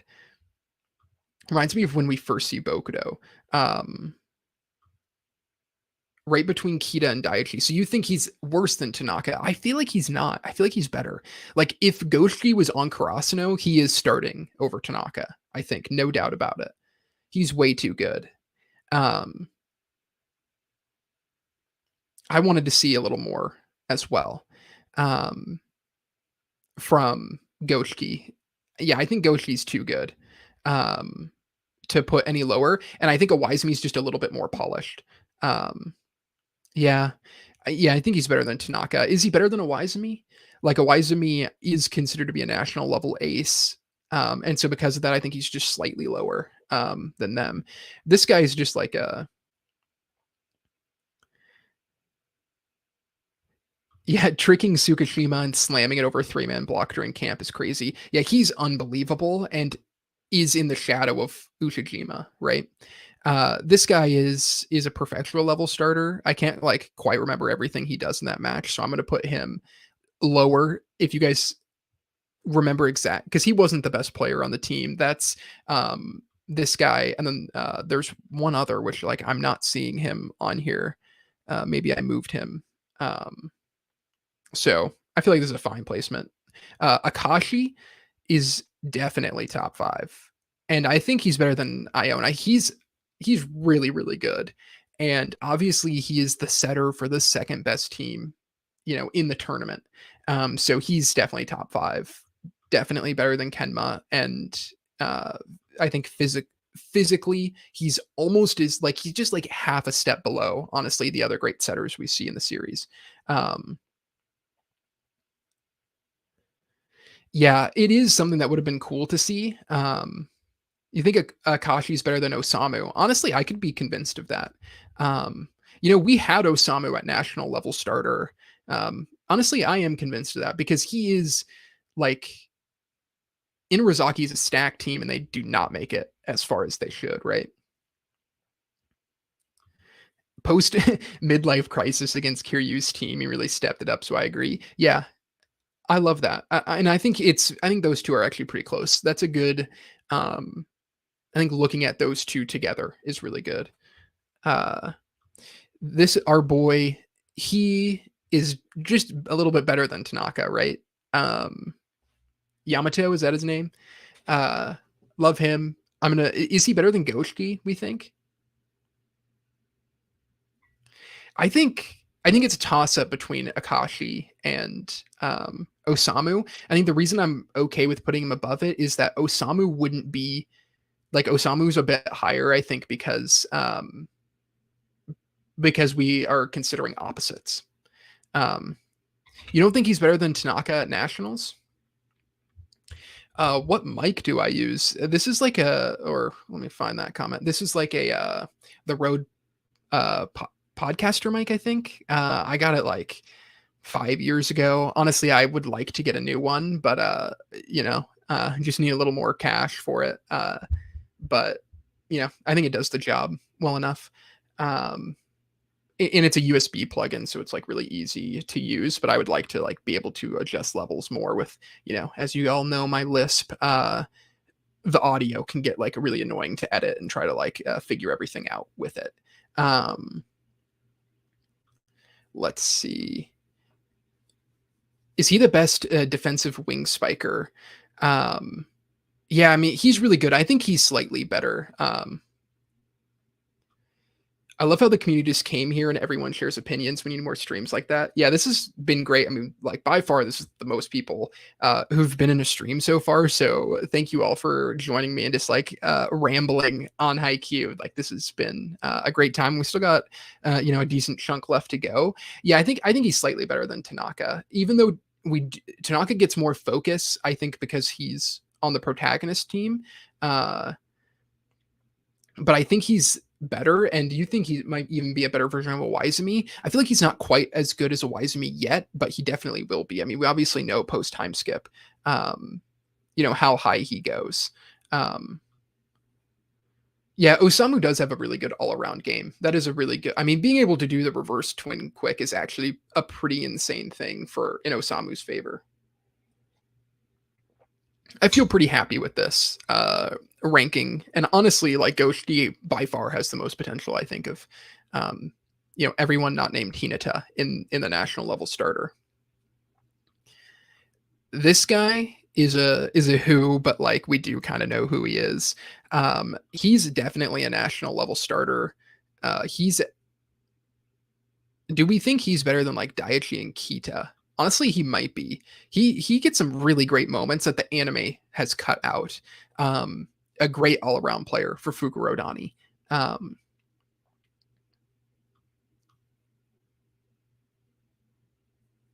After that, a list with the knowledge of the players who got. So that is what we're gonna do briefly after. I'll reset it and we'll go through rapid fire, kind of all the professionals that we see, and try to figure out who the best is as well from there.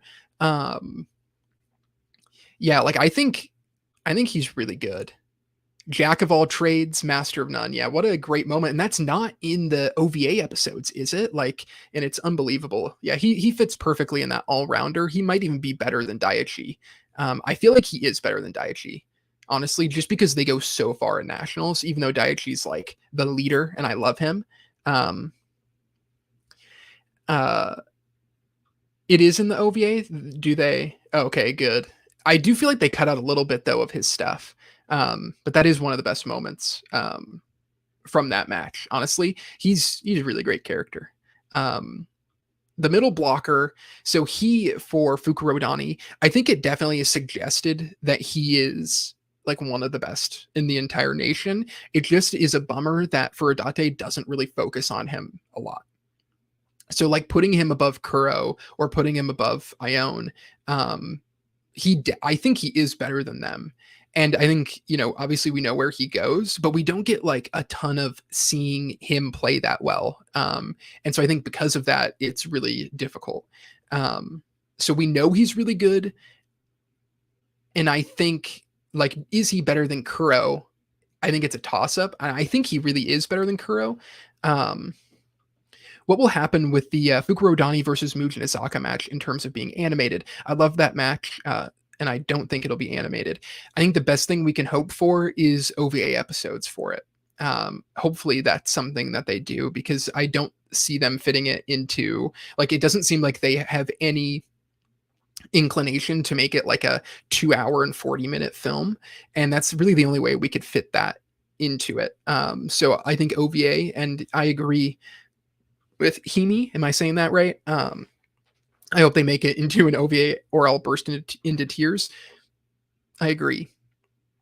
The fact that we got OVA episodes for these other ones keeps me hopeful, because that match is critical to the themes of the story, I think. So what do we think? Yeah, Kiryu's really interesting. I really have been thinking about making either a Kiryu specific video or Fukurodani versus Mugen Izaka or both, and so that could come in the next couple weeks. So you all should be on the lookout for that. I feel like our boy from Fukurodani, it's just suggested that he's better than Kuro and better than Ione, but we don't get to see that play out very much. So I'm going to put him there. If I could be persuaded to maybe move him around a little bit. But mainly, this is kind of a pick of like, we don't get to see him, but we know where he goes. I totally agree. Like, it is.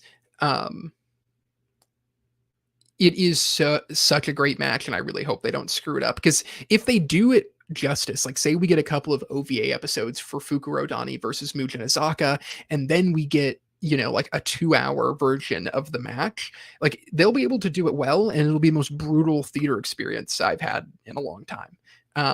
I totally agree. Best match ever. Like, yeah, they have to have it, and they can't cut the match, but like they might. Like, I really hope they don't. But yeah, I think our Fukurodani boy is the second best middle blocker, even though we don't really get to see him out there doing it. This guy's definitely a national level starter, isn't he? Because wasn't he the best player on the Cheaters team, but he was injured? I feel like I'm remembering that right. You got to read the manga. It's so good. I was thinking, would you guys be interested in like doing a Haikyuu read through like on stream? I kind of wasn't thinking I would do that. Like I wasn't sure if I wanted to do a read through, and with me like discussing some new chapters. Of like One Piece and Jujutsu Kaisen, like I just kind of was like briefly talking about them. But like, if you guys would be interested in a read through of the whole series where we read like a handful of chapters every week, I would definitely be interested in doing that. If you guys would be interested in joining streams for that, so yeah, we can maybe do that. Talk about it. I think that would be a fun thing to do to keep Haikyuu kind of going.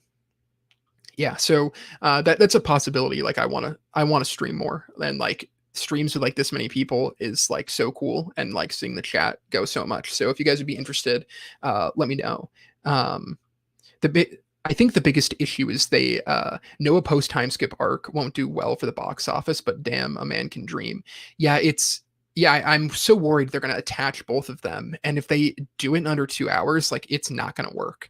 And it's so brutal. So yeah, I mean, ideally we get like, maybe they could fit the Mugen Izaka match as like a precursor to Kamomedai, but it would, yeah, I don't know how they're going to handle it, but we can just hope. Yes to Haikyuu and others as well. Yeah, I think that would be kind of fun to do. So yeah, maybe be on the lookout for it down the road, and see like how that goes, because I feel like we could build up a lot of people, and I would love to get more people to read the manga, if maybe they are an anime only, to kind of join the a big read along on the channel. Yeah, I don't want them to fit it in, but like I would rather them fit it in than them cut it completely, I guess. But really, the hope is that the movie's 3 hours long and they do some stuff with it.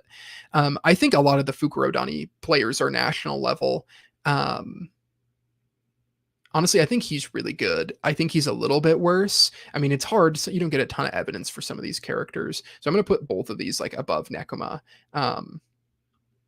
So I've not watched, is it Aoashi? Am I pronouncing that close to right? I've not seen it, but I would definitely be really interested to watch it. I never was into like world football or soccer for me in America, but in the last couple of years since the World Cup, I got really into it, and so I would love to watch more anime on it, because I believe that's a world football show. And then Diamond No Ace, I've seen a couple episodes, loved it, and honestly would like to get back to it. I'm not an anime only, because I'm currently caught up on Blue Lock manga and others, but I just don't know where to find Haikyuu manga online. I read Haikyuu on the Shonen Jump app, is kind of the best place. I feel like the easiest to find it. So let's just throw another, like, is this guy's just like okay, right? Like, I'm gonna throw him up here. If anyone has opinions on some of these Fukurodani characters, like, definitely let me know. But let's talk Tsukishima, because feel like Suki is like right here. He's kind of in this ballpark of player. He's brilliant, but not quite as brilliant as some of them. And I feel like maybe he's above Asahi. I don't think he's quite as good as Hinata. Um, and I feel like there's more middle blockers that are a little bit better than him. Um,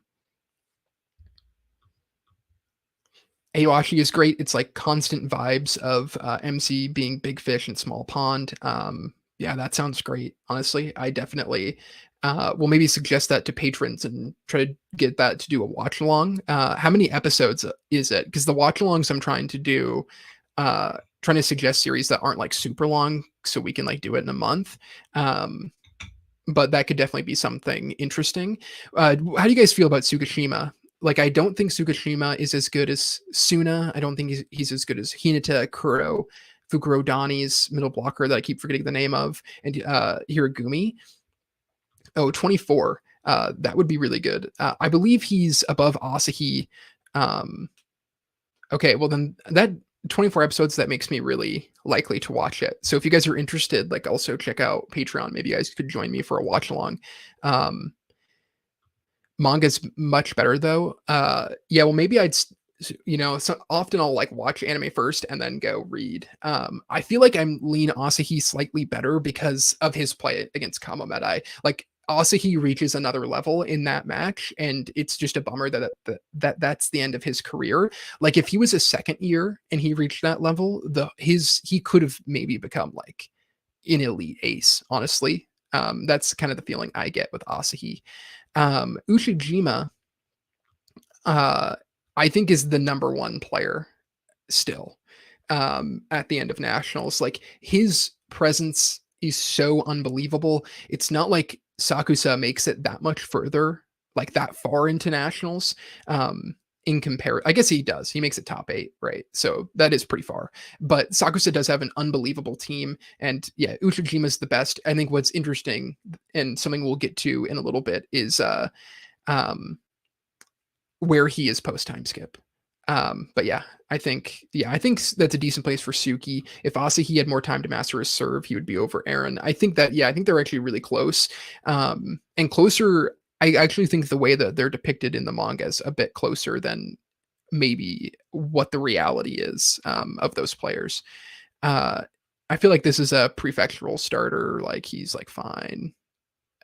Kind of he's not a bench player, but like who this is like another Who player. Tendo. So is Tendo better than Suki and Hinata? That's really interesting, I think. He might be, honestly. Like, he obviously starts at nationals. He's the second best player on Shiro Torizawa. Maybe Goshiki's better. Let's see here. This is getting it's getting bigger, so we're kind of cutting off a few people here.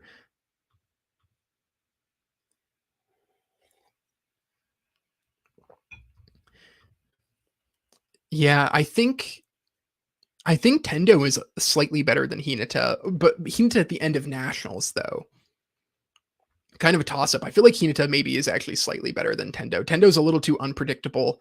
Both are high end national starters. Not better than Suki at blocking, but better than Hinata. Yeah, he overall, I just feel like Tendo is honestly in a similar ballpark to them. Um, this guy's a prefecture level starter, but he's not as good, I think, as like people who consistently start. So I'll put him here. Maybe talent level, he goes here. Daiichi's friend is a bench player. We all know it. The Fukurodani guy above Kita is actually better than Kita and Daiichi. I'm not sure. Yeah, he actually might be. Yeah, like, he's really close. I'm gonna keep him. I think he's slightly better just because he's a great all-arounder, similar type of player, but they go so much further in nationals. And obviously Kita doesn't start, even though he probably would. Our first tiny giant. I feel like he's honestly top of prefectural. Like, is he a national level starter? Maybe. Um, and I'll try to not keep too many comments up here too long since the thing is getting so big. Um, I don't know. What do you guys think of our short king? I feel like he's close to a national level player, but I feel like he's like one of the better players we see. Suki is systematic, but Tendo is just a menace and breaks teams. That's really true. Like I think these middle blockers are actually kind of a toss up, and once we get through a couple more of them, we'll kind of be able to see because I think there might be one that can move up. But yeah, I think really close.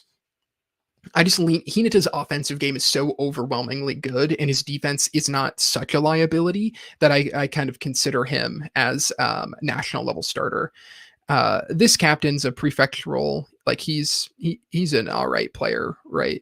I don't know if he's better than him. He might not be better than Inuyuka. Our 6-7 king, um, he's really. Where do we think he ranks? I might.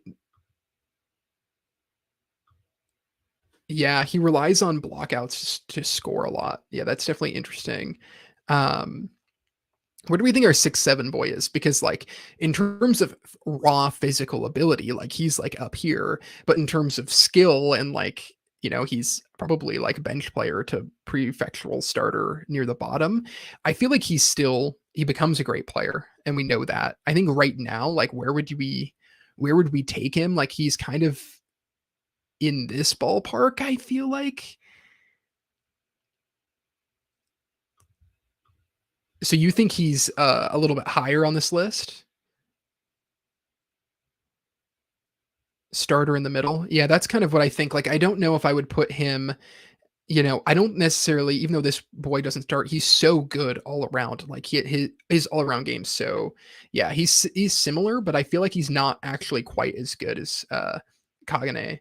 Um, Yeah, I think middle at best. I'm gonna put him below all the people we see start in a lot of games, and we know I think Kagane is a little bit higher because we know how good he gets, really, really quickly, but this guy is gonna be really, really phenomenal. Uh, he's near the top, right? Like, we don't see him a ton. I think it's suggested maybe he's a national level player, honestly. He's pretty good for a solid Tokyo team. And maybe, he could be a really good player at the national level. I don't even remember who this is. He's a bench player, but man, do we love his also this guy's definitely better. So now we've got Aaron, uh, who and let's see. So he's definitely just like top 5, right? Not as good as Kiryu, better than Akashi, right? And so for aces, we've got Sakusa, Bokudo, Hoshiyumi, Kiryu. Or is that 6? Am I missing one? Oh right, because Ushijima is opposite. So yeah, I think Aaron is definitely not quite as good. Um, we think Akashi's better than Aaron. Uh, yeah, Broccoli Head goes to the Japan camp. Oh, does he?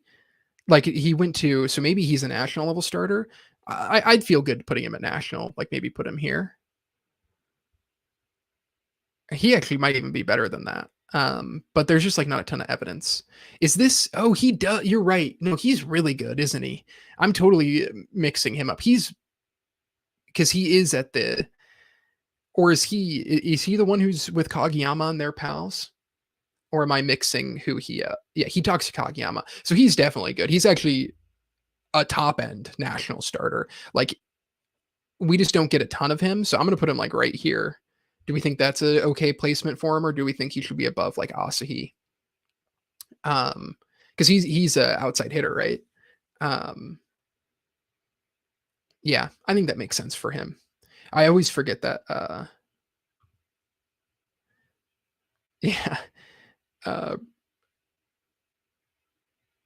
he's the one who said, "I know Kageyama, but he don't remember my name." Yeah, I feel like this is kind of where he belongs, right? And we can kind of look at other players here. All right, so we're kind of moving into last few. Suna is he better than Ione? I think he might be. Incredible blocker and an amazing offensive player. Not a great server though. Although I don't think Ione has a jump float either. And so I don't think he's as good as Kuro.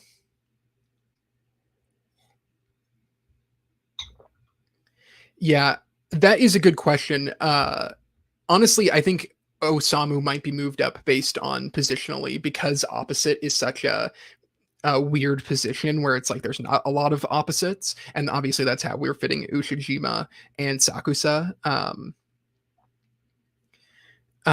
So I might move him up, and also glad you can join us. So we'll talk about him in a little bit. Osamu was early on, and it was like we couldn't remember exactly how many, so there could be a few. So I think you confuse that broccoli head with black-haired broccoli head. That's right. So that's kind of what I first was thinking. So this guy is not. He's just like a low national level starter, yeah, because there's two broccoli heads. He's the one that plays for the Tokyo training camp team who don't go that far. So I feel like he's still a national level starter because he's like they're seemingly a decent Tokyo team that he's good at. He's like one of their best players. So I feel like this ballpark is good for him. But I think you're right. So thank you for confirming that. Yeah, with great team combination play.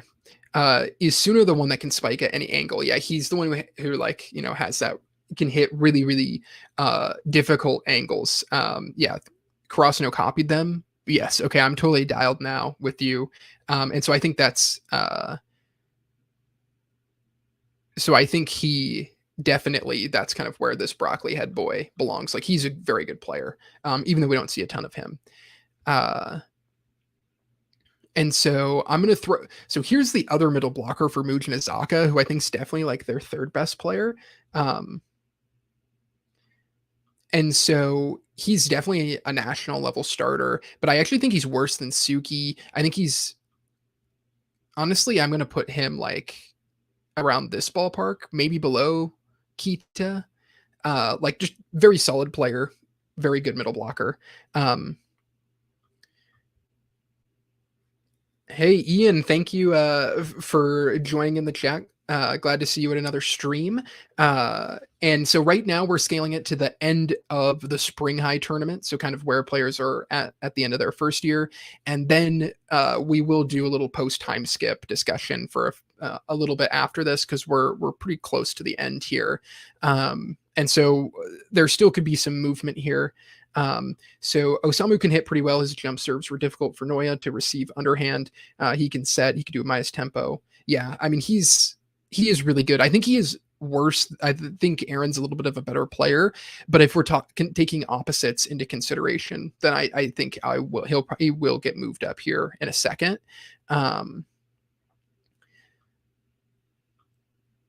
So you think Suna should be moved a little bit lower? I feel like Suna's just like unbelievable though. And so I feel like Suna deserves his top 5 spot, and maybe that's a little too based in potential of where they're going to go, but I think he has a lot of prestige. And so we've got Mugen Azaka's setter, who's very, very good. And he's actually, he's definitely their second best player, and he probably is better. Like I kind of want to put him above Tanaka because he's, I think, really phenomenal for them, and they're a very, very good team.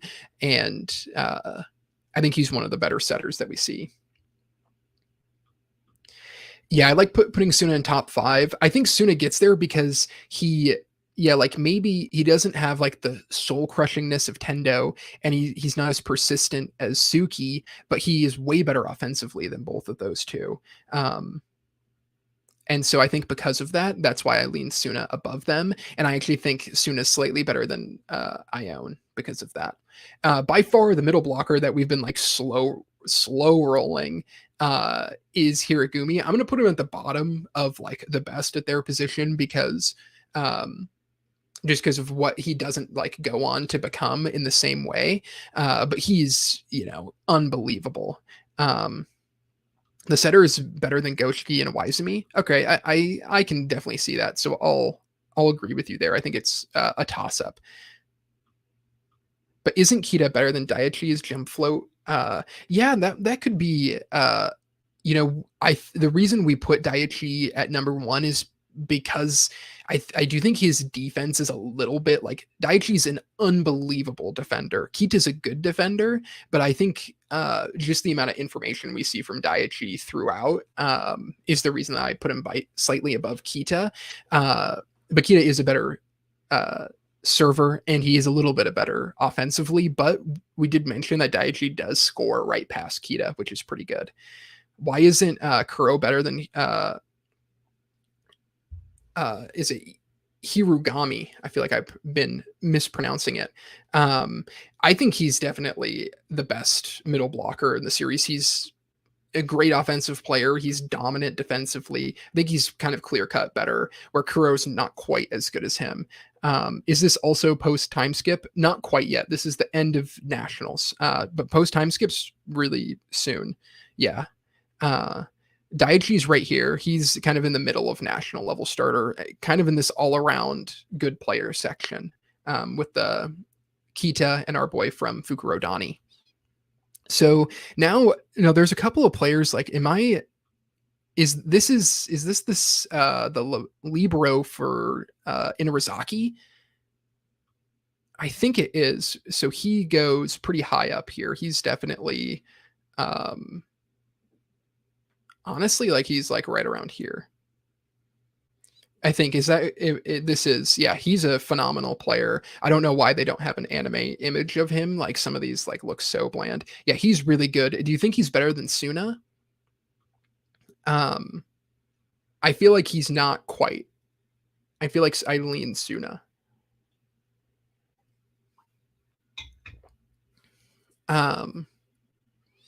Yeah, foot save was crazy for sure. And then who are these three? Like, why can I like not even remember who these people are? Yeah, Nate Dogg, I agree. So I feel like that's a good place to put them. So these three, are any of these three notable? I'm gonna move these three into who. Because like, why can I like not remember who these are? He's probably last in top 5, we think.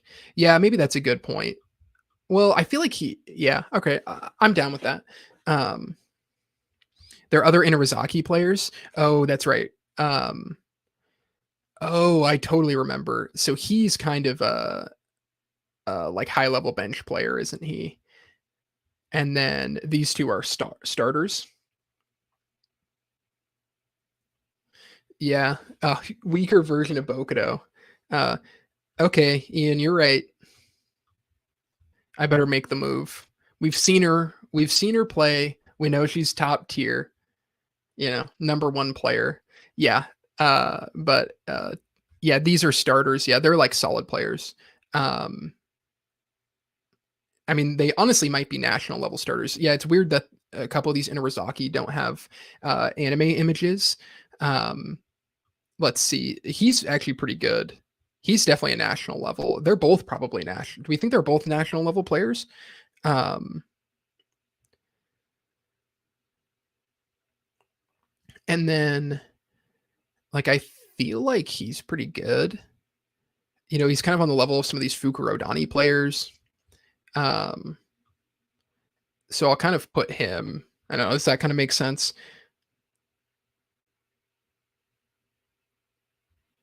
The bench. But wait, isn't this this isn't the bench player?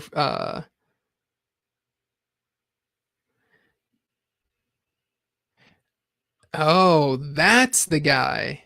Okay, thank you. Yeah, man, some of these images, it's like getting my mind. So this guy's phenomenal, right? This guy's like up here. This is Kageyama Broccoli Head. Let me and then let's see here. Yeah, both national level if they can start for Inarizaki. That's a really good point. Is this not the bench player for Inarizaki? Oh, okay, you're right. Okay, so I'll move him down. So I wasn't gonna put in the tiny giant because he is not of this generation. But I think we can throw him in. Like it's hard to power scale, um, or maybe it's the coach. Yeah, I think you're. Well, it's not the coach for Inarizaki. Oh, is it the coach for the team against Nekoma? Like, why can I like not remember who this is? Um, anyways, Tenma is really interesting, and we can place him. And I think he's kind of the last one we should place of these because a lot of these players we don't really know, and they're kind of, um, you know, in a different. We don't really see them play, but I think off of what we know from Tenma, um, yeah, I mean he's like right in this ballpark. Like he's definitely better than Hinata. He's probably not as good as Kiryu, but maybe like right here. I don't think you can really put him any higher. Um, I mean, we could throw that in. Um, I think we can kind of briefly discuss. I don't want to like rank all the coaches because I don't even think all of them are in here.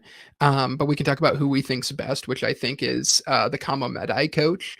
So I totally agree. The Kamo Medai coach just has like the best perspective, but then old coach Yukai, coach Nekomata would be high up there. I think Washijo gets a little too much hate. Like I think he's a good coach. I think Aoba Johsai's coach does a great job at empowering his players, and like Inarizaki has a good coach. But I think Kamo Medai, Nekomata, and old coach Yukai are the three best, and then young coach Yukai obviously is making a name for himself.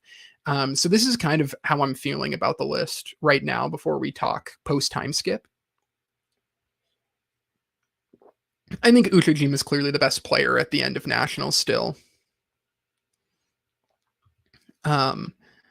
Yeah, watching show at the end of Nationals, top 5 character arc for me. It's so good.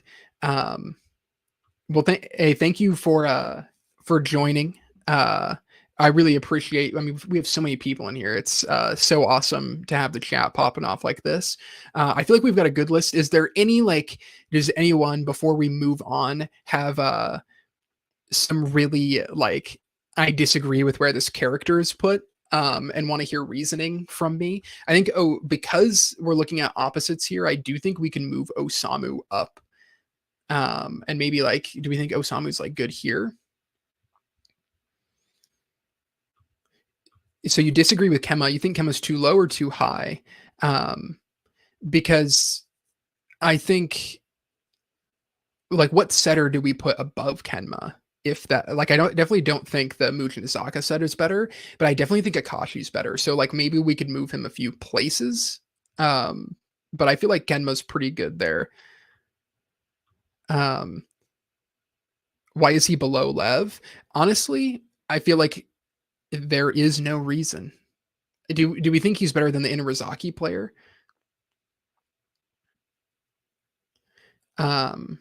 Because I think these two are pretty close because Lev is pretty impactful for them. Um, I think they're both pretty close. Oikawa's number one because he's my favorite. Yeah, I mean, when we selected Oikawa, like I think he's clearly slightly below Atsumu and Kageyama at this stage, but man, do I want to put him number one. I like Noya, but he still had trouble with overhand receives. Yeah, I totally agree. And I think so. Do we think Noya goes a little bit lower in the top 3 of position? Because I think he definitely is better than the Inarizaki. By the way, the who's for our boys are both perfectual. Yeah, you're probably right. Like I feel like I don't necessarily need anyone in who. Um, Although these two are not for that team, right? They're for our 2-on-2 team. Oh, totally agree. So and that's where a little bit this gets like Aaron is definitely the better player, but they play different positions because Osamu plays opposite. So and because there's only 2 opposites really that like we focus on, that's why Osamu is right there. But maybe he should be the bottom of this tier just because. Why is Hoshiumi not at the top tier? Because I don't think he's as good as Bokudo or Sakusa, right? So we're thinking, and maybe we could add, right? Like there's two wing spikers. So we could decide to move that up like two, but I just kind of was ranking an opposite and then one outside hitter. Um, and so I don't think Hoshiyumi is as good as Bokudo or Sakusa, and he doesn't play opposite. But even if he did, I don't think he's better than Uchijima. I think Oikawa needs to have his own scale. It's fair enough. Yeah, where are the Kamomedai players? That's a great question. Because we have Kamomedai's setter and we have Kamomedai's middle blocker, he's 6'7", right? And I think it would be really high up, and the setter would probably be above Kenma. Um, Bokudo and Sakusa could be switched depending on what team needs. I totally agree. I think I almost put Bokudo above Sakusa because at the end of Nationals, Bokudo becomes the better player, I think, for sure. I think Osamu and Aaron is an interesting discussion. Aaron is definitely better at spiking and serves, and Karasuno would target him heavily. But every adjustment they made was because of Osamu. Yeah, they're really close in skill. And obviously we know how good Atsumu is, and Osamu's just like so close to him.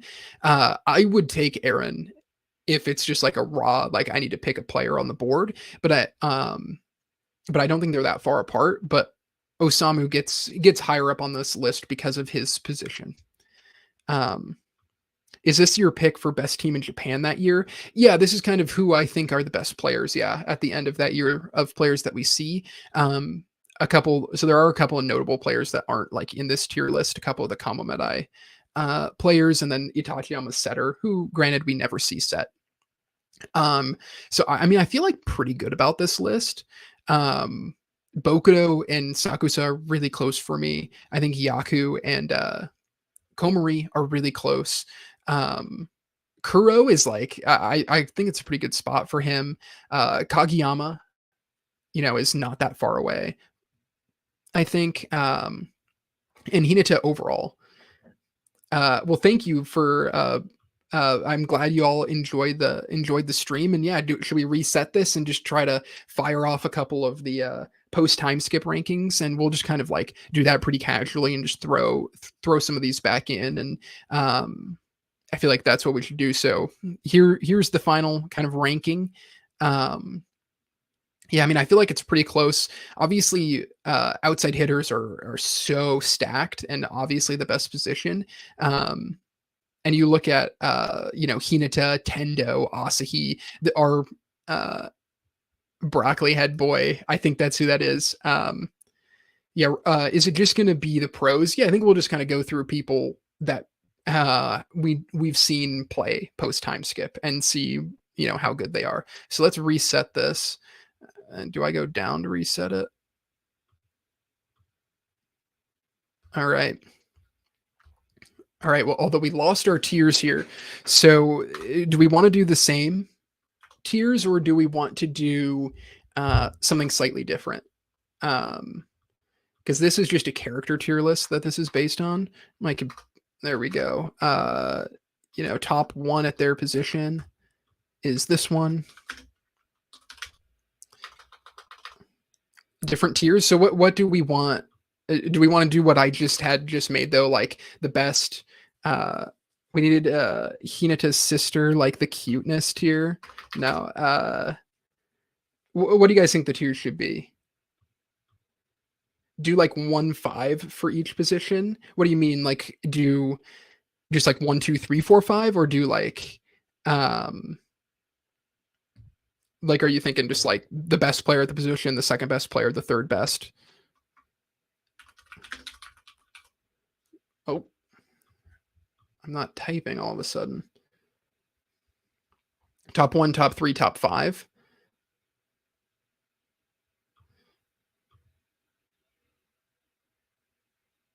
Oh, that's an interesting one. Okay. Yeah, I like that. So we can put them all in their own brackets.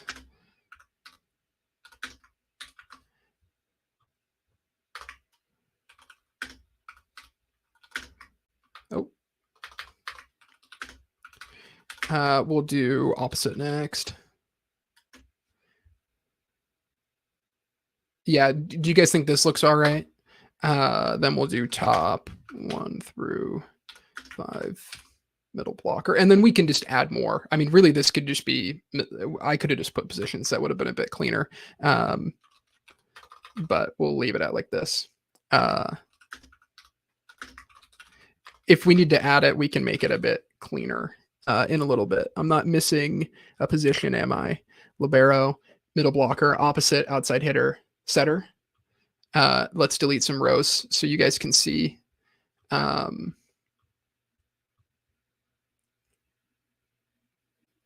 Yeah, like a best death, Daiichi, top 1 of 1. So Hinata, obviously, and so we can kind of just throw them into their tiers and talk about it. So obviously he's an outside hitter. Or does he play opposite? He does play opposite, doesn't he? Because he plays opposite, and Sakusa and Bokudo are outside hitters.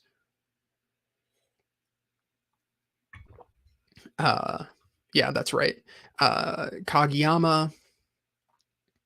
Tsukishima does play in the second league, so honestly, we can probably, yeah, Hinata. We've got some interesting arguments. So then we've got, let's see, not a lot of professional players. Oikawa. So I think Kageyama is better than Oikawa, definitely, but I think there's a very good argument that Oikawa's the second best setter in the show post time skip. All right, let's see a couple more. Yaku, I think there's a very good chance Oikawa's better than Kageyama. You think so?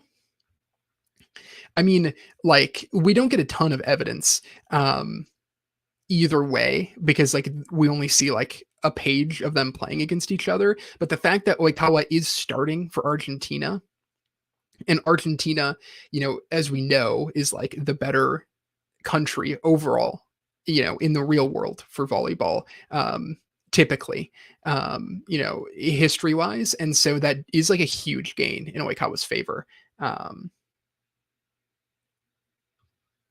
Yeah, that's right. Did I skip over Mad Dog? Yeah, so Mad Dog, does he play as, do we know if he plays as opposite or outside hitter?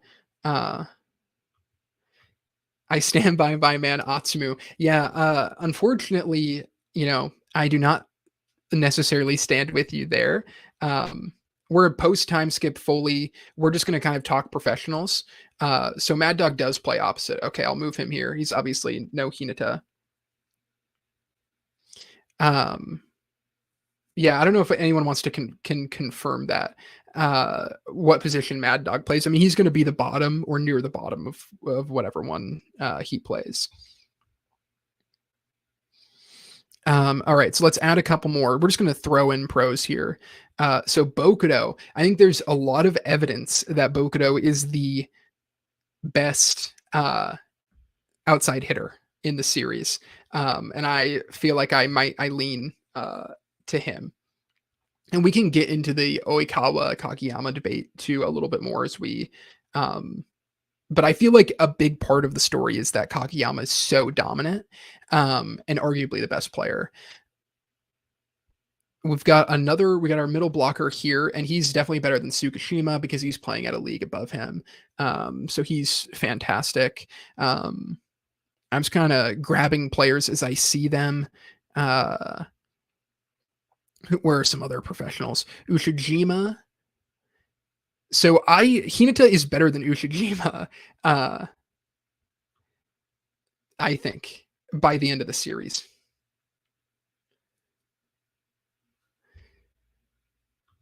So he always was a dominated player, and Oikawa has the best mental state than anyone. Is that in reference to so Oikawa has the best mental state? Yeah, but Kageyama is a better player, I think.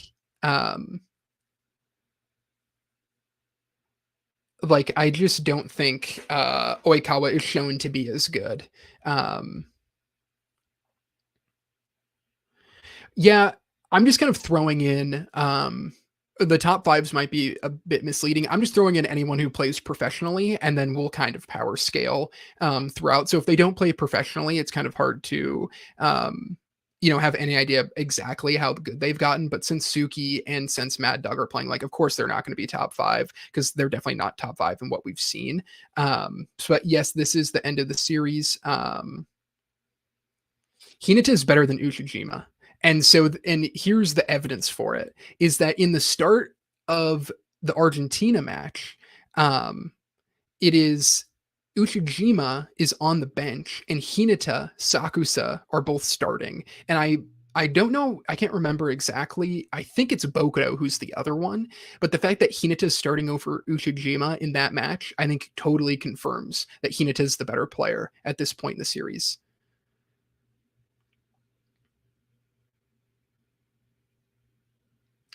Um, So I think that's close because Argentina is such a powerhouse and we know that to be, but I just feel like the evidence of Oikawa leaving and like Kageyama's just like he's that guy. I think he's the best player in the series, to be honest with you. And so I feel like I have to put him there. Uh I haven't added Atsumu yet. I'll put them up on the board. It's only in the last chapter. It's like 2 pages. So it's like not a full match. You just have to read very briefly into it. But I think one of the things is that in the Olympics, and obviously, this is just evidence we have to go off of. But the fact that Ushijima's on the bench in an Olympic game when Hinata is out there playing at opposite is very telling. Sakusa's also out there, and I can't remember if who the third one is, but I feel like it could be Bokuto. So I feel like Bokuto, Sakusa, and Hinata are really the 3 best players, on the wing. But I can't remember if it's 100% confirmed that Bokuto is there. Not saying I disagree with Hinata over Oikawa, but it's possible they started Hinata because they wanted faster against a specific team. That's very true. Like, yeah, it's not 100%. But it's just reading into the fact that we did see an Olympic game and they chose to have Hinata start, but that very well could be the case. Like, there's a lot of strategic purposes to, not necessarily start one player over the other. But the fact that he is starting an Olympic game, I think is key. I feel like it's close. I feel like Bokuto might be better than both of them, but also they're different positions, Ushijima and Bokuto, so like they're not necessarily getting compared. But I think there's a good argument for Bokuto and over Sakusa, and we'll talk about that in a second. Let me see if I can find another player to throw in here. Professional. Gochki, my goat. Definitely not as good as Bokuto. We don't really see a ton of evidence. I can't remember, is he on the national team or not? Romero in his prime, taking out everyone. That's so true. I don't know if we know that Yaku is better than Komori. I'm trying to remember who starts the game versus Brazil. And I feel like Yaku arguably does. Oh, right. He is in Division 1. Yeah, he becomes a good player. Where's Setter up here? So I'll throw him in there.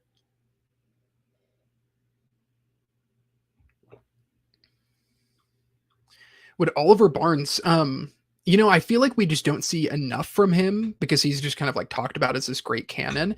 But I think they're probably pretty similar.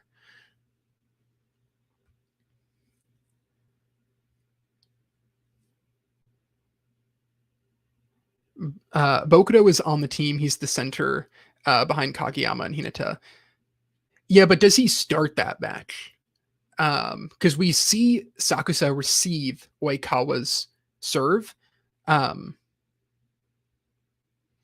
he's the only one who can receive with his chest. So I can throw Sakusa in here. So it's a toss-up between these two. And so we know that Sakusa is insane. But one thing that is in Bokuto's favor is the end of the Black Jackal match. It is the person that Atsumu relies on to score the final point is Bokuto. And that is one isolated play. And I think but like that is some evidence that Atsumu in the moment that you go to the ace, right, to score the final point to win the game, he's going to Bokudo and not Sakusa. And I think that like kind of matters. Maybe it doesn't because I love Bokudo and I like him a little more. But the other evidence is that we see Sakusa receiving Oikawa's set serve, and I can't remember if Bokudo is starting there.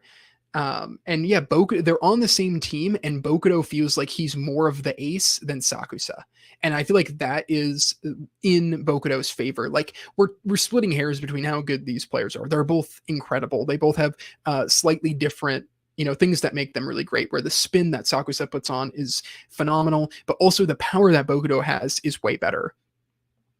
And so it's really close. So Bokudo is not starting, or we aren't 100% sure he's starting.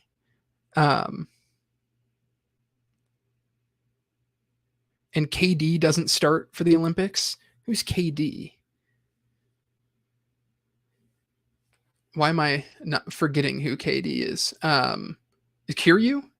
But so these two are really close. And honestly, I'm going to lean Sakusa right now.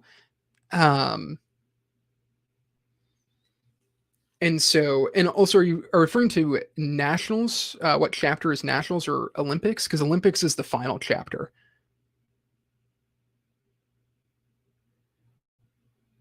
And so I think Sakusa and Bokudo are just an absolute toss up. So let me add a couple more in here so we can get some good discussions going. Kiryu, I think do they play on the same team? Is that, if I remember that correctly? Suna, that's another toss up. Atsumu, I think, is definitely third. I think Oikawa is definitely considered better than him.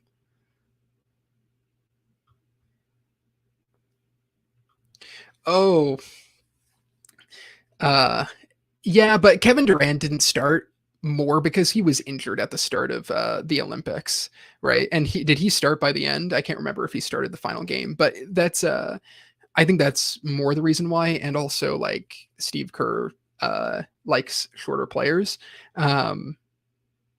So I feel like Kevin Durant, but it's true, like lineups change. And I think you look at that with volleyball as well. Like a lot of people, a lot of teams will switch things up for matchups, but also you have your most reliable players in the biggest tournaments.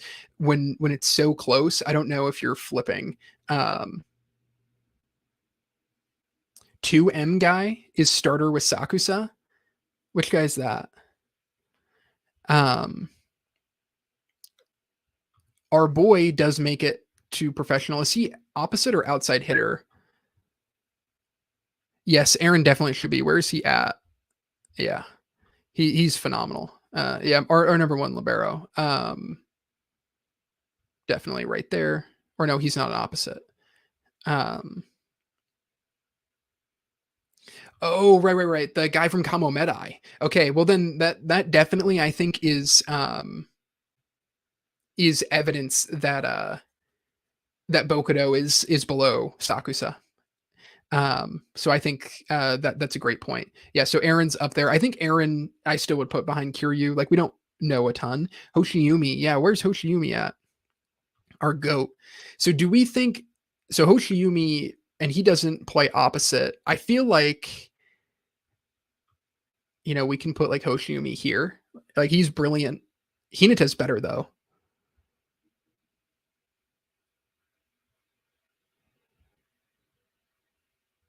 Oh, not the 2 meter. Oh, really? It's the 6'7". It's this boy.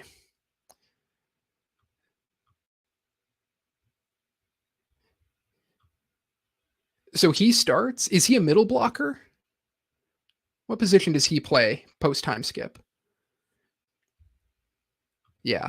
But also he moves to wing spiker. I know post time skip for sure. The Kamo Medai one. Yeah, where's Komori? Do we think Komori is better than Yaku? Okay, he's middle blocker. and so he's starting on the Olympics. Well, I can't believe I feel like I didn't remember that. So we think he's top one. We think he's number one. Um, so do we think Komari's still best? Who starts against it? Like I feel like I should pull uh this chapter up real quick. I think it's Kageyama gets way too good. I think it's a good question. How firm am I on Oikawa above Atsumu? Not necessarily super firm. All right, we've got. I feel like we gave Komari the benefit of the doubt in the last bracket. Okay, so Yaku starts. Then I think Yaku is 100%. 100. So how firm are you on Oikawa over Atsumu? I think it's because Oikawa is starting for Argentina, which is a huge thing, and it's arguably good enough to put him over Kageyama.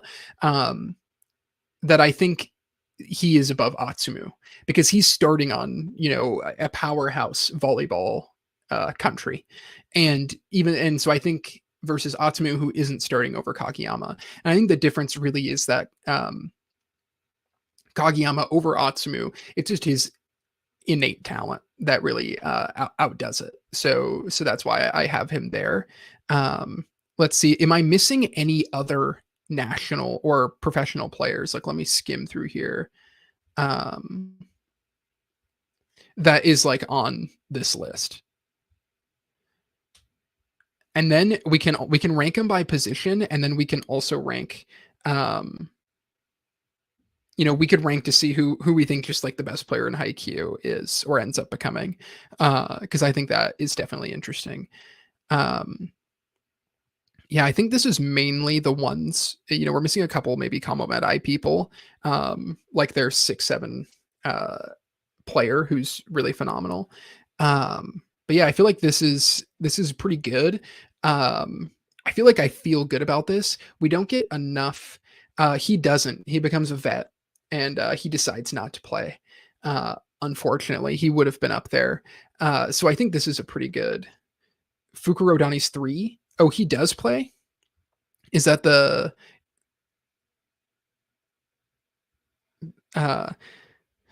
this guy? Yeah, he does kind of look like our blue lock boy. Which Fukuro Dani player makes it? It's the Libero? Is that what you're saying? He makes it pro? Makes that Dr. Bank. Are you ranking people like Romero? I would if I had him in here, but I mean, we could go add the images, but that I feel like we kind of know that he is still considered the best ace. Oh no, not this one.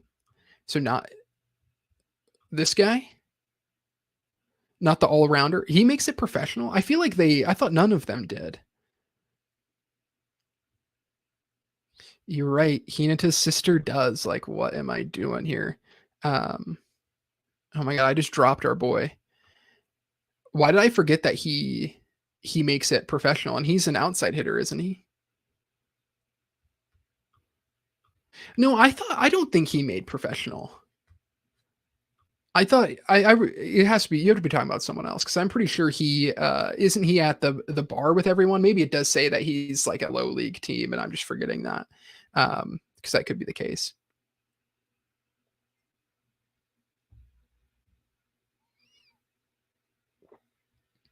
I feel like I'm going to take him off because I don't fully remember, but if you guys give me like total confirmation, I'll add him back.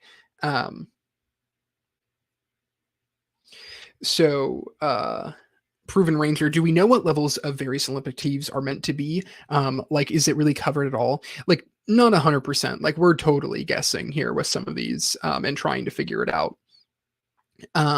But I do think we can take some evidence, like it is supposed to be set in real life. And so I think Argentina being such a great team that like we know in real life is some kind of benefit. But I think we're mainly just working off of like little, drops that we've been given. And then, yeah, Ferdate uses in real life volleyball reference. And so I think that does help give us some context for how good these people are. And so because of that, that's why we're giving a little bit of the benefit of the doubt for how good Oikawa is on Argentina, and I think why a lot of people consider him like the top tier player. Um, yeah, Haikyuu did end in 2020, and but Argentina also is a very good team, and they they did very good in the 2020 Olympics, which obviously didn't happen in 2020, but not necessarily like they're not Brazil or anything, right? Um,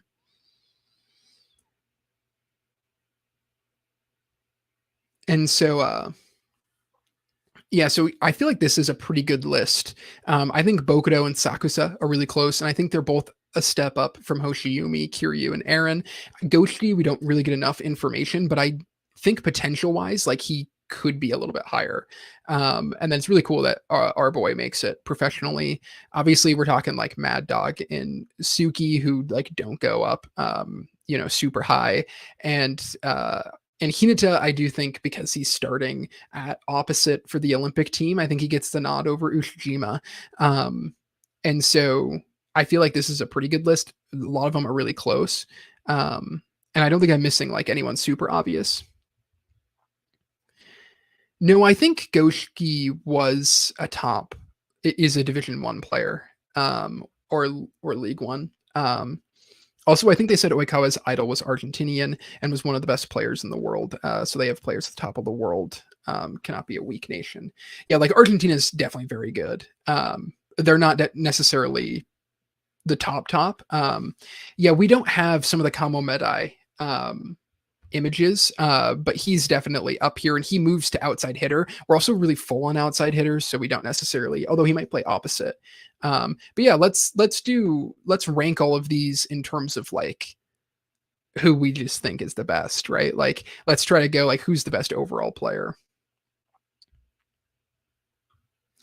Um, yeah, I mean he was brilliant, right? He's right up there with I think like in 2020, the top three setters was Argentina's setter, and then Bruno for Brazil, and still Micah Christensen for America. Those three setters are like so unbelievably good. Uh,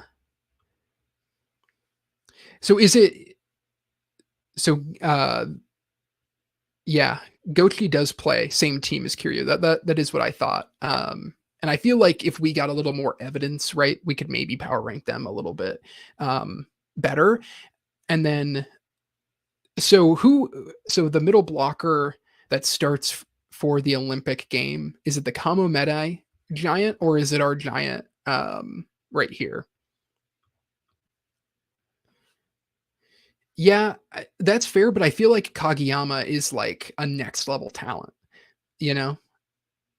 Oh, it's both of them. Oh, well, there we go. Thank you, Tenkai. So both of them start. So he would be, then right here if we had Kamo Medai's middle blocker. We could put like our boy here, or no, sorry, but doesn't he play opposite? So that's why Bokudo doesn't start. Right. Okay, I'm catching up with the picture here. Yeah, let's rank everyone together real quick, and let's just do, top 5, and then let's do 6 through 10.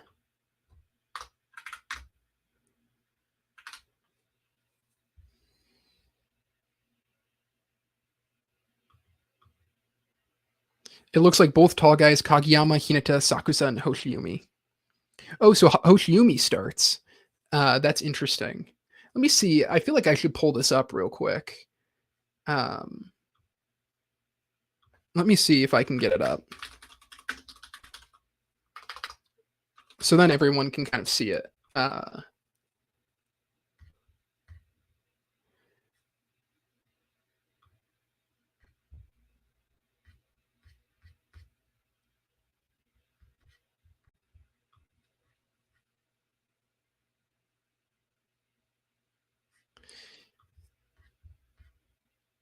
Yeah, so we only see them lined up, but then we can see which players are out on the court when this happens.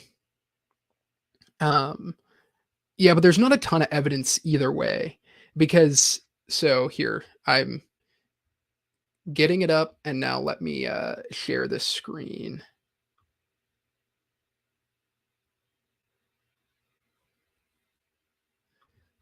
Let's see if I can get this shared properly.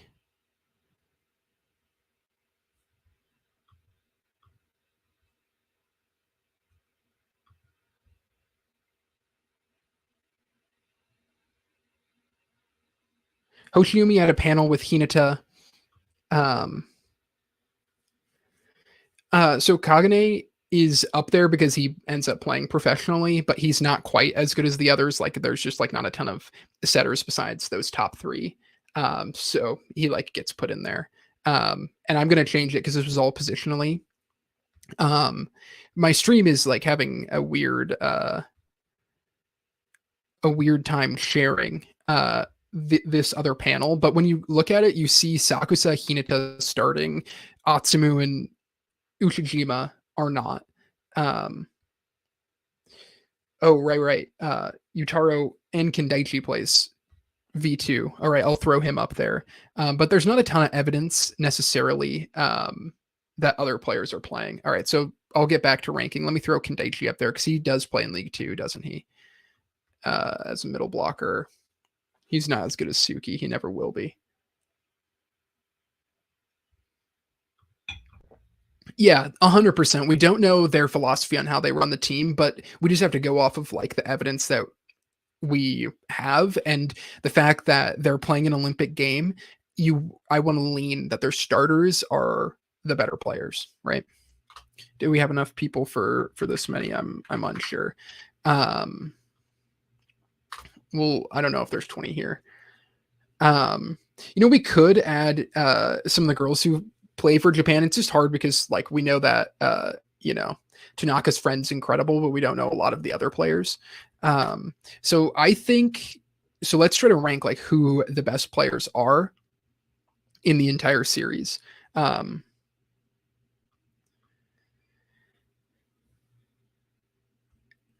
So I think Kageyama's top one. Like, is Hinata number 2? You got like Hinata, Sakusa. Like, how are we ranking our top 5 here? Like, I kind of want to go like this. Obviously, no. We'll start moving around. Kageyama's definitely I kind of want to go Kageyama 1, Hinata 2, Sakusa, Bokudo, Oikawa as top 5. I feel like Hoshiumi's a little bit better than Atsumu, but maybe it's pretty close. And then Ushijima, I feel like's up there.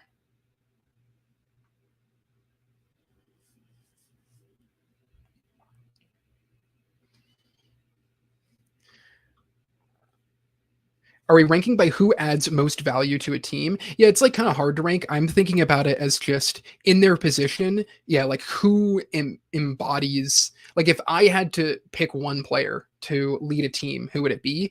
And I think it's Kageyama. Like I think Kageyama raises everyone's level. There's a lot of discussion that Hinata's overall play adds a little bit more value, but I think Kageyama, like I think we're overvaluing flexibility in terms of raw strength for the thing that you need to do.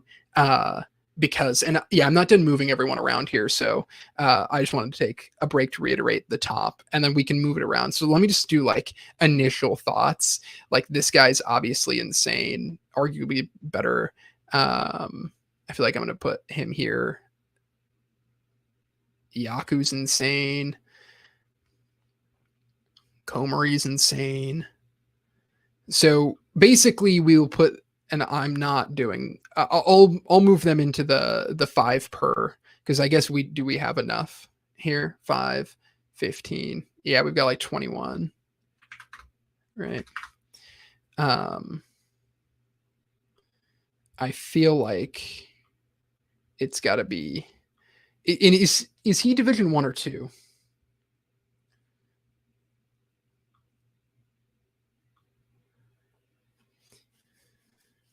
Well, yeah, I think Atsumu, like he's not a starter on his team, and you got to think like positionally.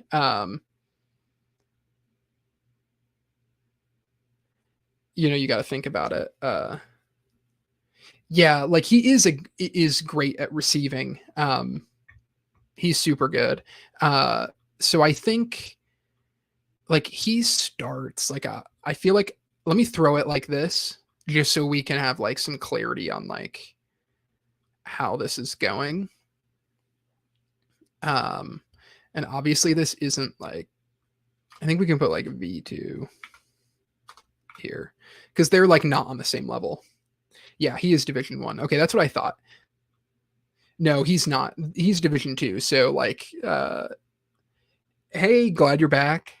We did kind of positionally rank everyone. Now we're kind of trying to figure out who we think's the best. A lot of it is just like vibes. um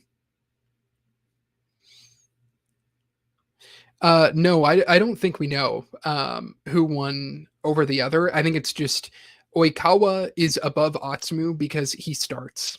And I think that's why it has to be there. And it's kind of off of vibes. But I think Kageyama is just shown to be so dominant. I think he is the best player in the series.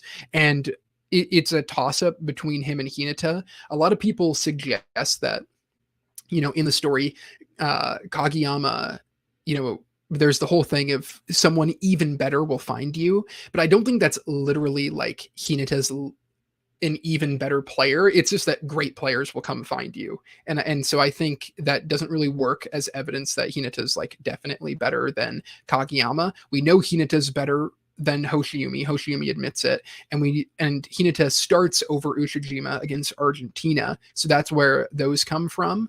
And then Sakusa also starts, and Bokudo's the GOAT, right? He's the series ace, and he is arguably the ace of the team that Sakusa plays on. So those two, I think, are really connected. And I think Ushijima, even though he's the top player at the end of high school, goes down a little bit. Atsumu isn't a starter for the Olympic team. He is, of course, a starter for his league team. Then Yaku could be top 5. Yeah, he really could be. Like Yaku could honestly be like, yeah, anywhere here. It's really hard positionally. Bokudo is the ace of our hearts. He really is. For me, it's Hinata, Oikawa, and Kageyama. Yeah, like Oikawa could be above these. It's just we only have the context that he starts for Argentina, and we see him play terrible beach volleyball, where we know that Sakusa and Bokudo are incredible players, and Bokudo is another one that maybe he should be here because we don't fully know. And then how do you guys feel about, we've got he starts, so maybe he should go, or he's on the Olympic team. I guess we don't 100% know if he's starting that match. So I feel pretty good. Maybe Yaku does deserve, like, we can't be brutal to, yeah, if we include position, I don't think it has to be 100% even position, like distribution here. It's just like who is like the best player at their positions, but maybe he is, he's kind of in this ballpark. Yeah, I think you're right. I think it's mainly just Kageyama's the guy. Yeah, I think that is a very good point, that their impact on the game is not as much as a setter. It's not as much as, your best spikers. And so maybe that's why they should be lower. Like, they're the least paid position, for a reason. I watched until season 4. Is worth watching, reading the rest. Oh, I mean, 1,000%. You got to go read it, and you should go right now because you're getting some like minor spoilers. But yeah, highly recommend reading it. Yeah, he gets really good, and we don't really see him play that much, but it's just that he makes the Olympic team. So yeah, you better go read the manga. It's insane how Atsumu is so low. It just means everyone got a lot better. Yeah, I mean, I feel like, Atsumu with Hoshiumi, maybe because he's a starter, like maybe we do it like this.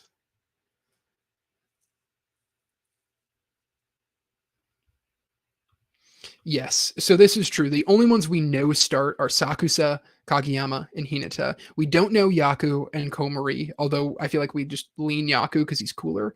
Um, for the All-Star game, Kuro says everyone was talking about Oikawa after the Olympic game, calling him a top world star, that he can lift Hinata to greater heights. Doesn't imply that he crushed everyone, but it does imply that he's in the top 5, right? It implies that he's better than Atsumu. And so I feel good keeping him at this spot. Yeah, it's true. I mean, yeah, maybe you're right. Like, it's really hard, this kind of secondary. Um, yeah, they do all leave to play in better leagues, but we also don't 100% know, right, if Bokudo leaves or if Sakusa leave eventually as well. Um, yeah, it's hard because the level of setters is so good. Yeah, and its setters and the outside hitters are insane. Um, yeah, I feel like I still feel like I want to leave another hitter slightly above Oikawa. So I'm going to leave Sakusa above him. I think Bokudo does kind of become, that you get the panel where Ushijima thinks like I'm stronger than you to Bokudo, and then he doesn't score that point, and Bokudo is the one who scores the final point to win the match. And so because of that, I think Bokudo is better than Ushijima, and so he gets in my top 5. That could be a little bias. I think Ushijima, Hoshiumi, Atsumu are just kind of like right below, and I think why wasn't Sakusa shown much? What's your opinion? Yeah, I made a video about him called Sakusa Haikyuu's Forgotten Monster. And I just think it's kind of something that ties into the themes of the story of you have this player who, for a long time we considered to be better than Ushijima. Like it's a toss up between him and Ushijima who's better. And you don't get to see him play in a full match until the post time skip. And I think it's just a really valuable point on the fact that even though we perceive people to be the strongest, it doesn't mean they're always going to win.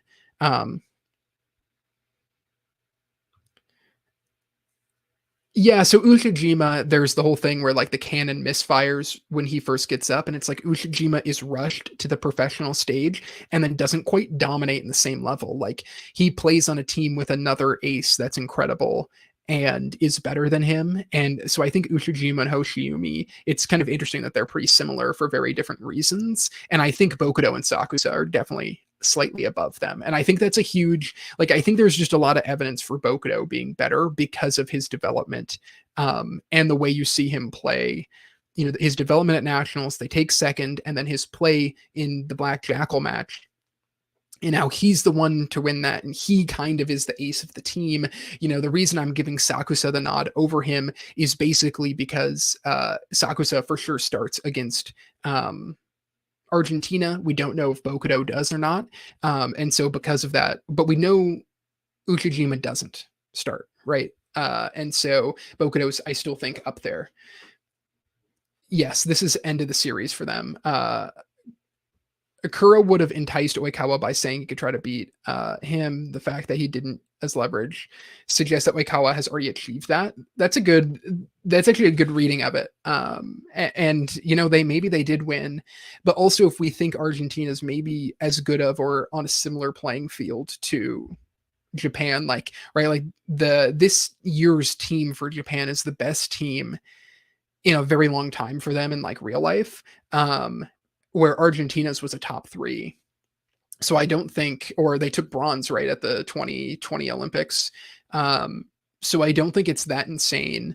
Like basically you could guess that Oikawa has a stronger team or just as good of a team. So if Argentina won, I don't think that's necessarily like, oh, Oikawa is way better than Kageyama or vice versa. But that's definitely a good point.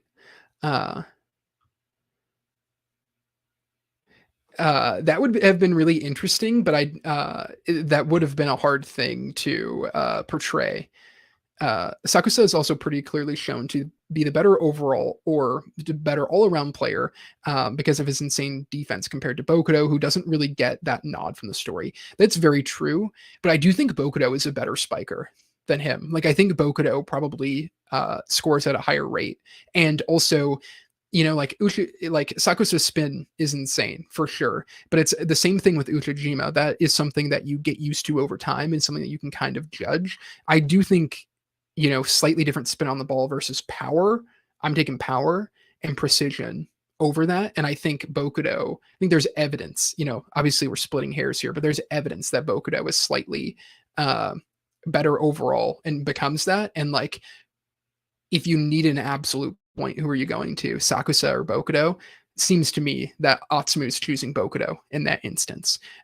But overall play, Sakusa. I mean, right, all of these players are so close, and I think personal preference is playing a little bit into maybe my love of Bokudo. Yeah, I think that's fair, and so that's why I think I have Sakusa slightly above. But I think they're super close. Isn't Sakusa shown to have practice so he can change the spin? Honestly, I think so. I mean, that is like, yeah, really difficult that you're never quite fully sure um, exactly how much spin Sakusa is going to put on it. Um, so yeah, I mean, he's obviously an insane player and shown to be an insane player, and so I feel pretty good about having him third. Hinata just gets so much love in that first match with the Jackals that um, I think Hinata definitely is kind of shown to be the second player, but I think the whole thing is like Kageyama's the guy, and it's kind of cool how Furodate is like, our main characters, they really are the best players. Like, I feel like that there's a lot of evidence for it that they become the top of the story. And so we're kind of splitting hairs with, some of the, 6 to 10, 11 to 15, but I feel pretty good about this top 5, honestly. And I think I've used to think Uchijima was certainly top 5, but now seeing that he doesn't get the start over Hinata and showing that he struggles a little bit. I actually had a comment on my Aces video that I released last week of someone saying that they think Furodate, like almost went out of his way to embarrass Uchijima because he never wins a game. We never see him win. And he struggles with the cannon misfiring and he doesn't start. And so I think that's kind of interesting. Did we really discuss Bokudo and Sakusa debate for so long only to put them 2 places different? I know, like, they're so close and it's like, yeah, I think that's a good place for them. Atsumu, Hoshiyubi, and Ushijima, I think can go either way. And I'm giving our 6-7 king maybe a little more leeway than he deserves positionally. Like, maybe let's move him below just because we don't see him enough in the series, but he definitely could be that top player. So these are 2 positions that, maybe don't get as much weight given to them, but of course, every position in volleyball is so important. And then Komori and Yaku are just kind of like a toss-up. Then I think Kiryu, Aaron, Goshiki, and our Fukurodani boy, we're missing the Kamo Medai, who definitely is right in that ballpark as well. And then you've got kind of Suna, who's a good player. And then our V2 boys who deserve a shout out for sure. Korai, yeah. Do we think there's a chance that Hoshiyumi is better than Ushijima? Because I think that's really interesting. Do you guys have like, I feel like I just lean Ushijima because he really feels like he, was the better player for a long time. But I think it's pretty interesting. Just a recommendation for everyone, watch Ace of the Diamond. Yeah, I actually watched a couple episodes of it like a month ago. Really liked it, and just like for some reason there's just like so much going on. But I think I definitely want to continue watching that show, and I know, a lot of people who like Haikyuu love it. Would you not agree that the best all-around player is still Hinata, though, and Kageyama just has advantage of being the best setter, which is an important position? Like, I think all-around player, like, I don't necessarily know. Like, is Hinata offering that much blocking still? Like, I do think he has some parts of his game that aren't necessarily like the greatest. All around is true. Like, he's a sponge and he adds to their style, 1,000%. But there's certain elements of his game that other people are still a lot better at. Like, if the situation is at its hardest, right, when every play is, not going the right way, I would rather have Bokudo spiking a high set over Hinata, right? Like I think there's certain situations that Hinata is still not insane in, where I think Kageyama as a setter does everything a setter is required to do perfectly. Hinata does offer some things that not every outside hitter does, and I think it's what puts him high. But he isn't by far the best at every element of being a setter or top two. Right, like there's other or of an outside hitter or opposite. There's just certain elements to his game that there's other players you maybe would rely on. But I mean, they're close, of course. But I lean Kageyama, but I think a lot of people think Hinata's better. But I just think the series has Kageyama as that guy. And then, anyways, back to the Ushijima Hoshiumi. Hoshiumi's stats are better than Ushijima's according to the manga. Yeah, that's a good point. But also, I feel like Ushijima's power just like goes a long way. I'm an Ushijima glazer, so I'm biased and will not say what I think because I know it ain't correct. Yeah, but his development of his swing, I think, is legit.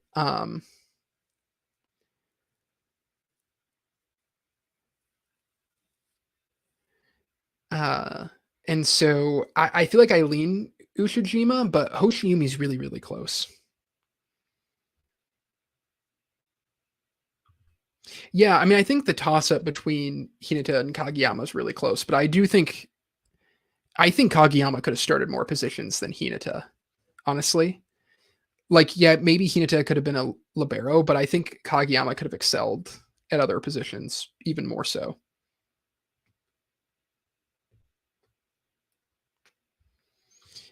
Yeah, that's an interesting point that the canon rule is not quite as good and that like flexibility. And it's also really important.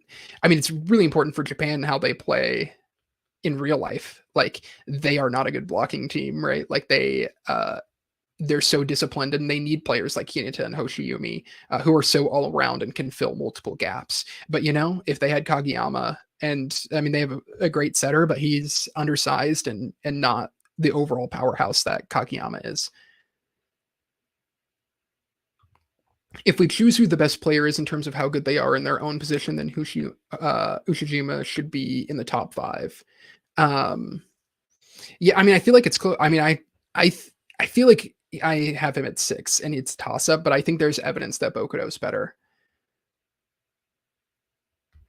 Yeah, I mean, the free quick. Yeah, I mean, Atsumu is still great in there.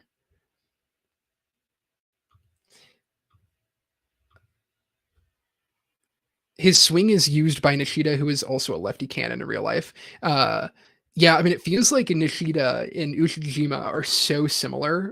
Nishida's so cool. I hope he comes back to national play by the next Olympics because on a stage that big, he deserves it because he's so fun to watch. I mean, everyone on that team is.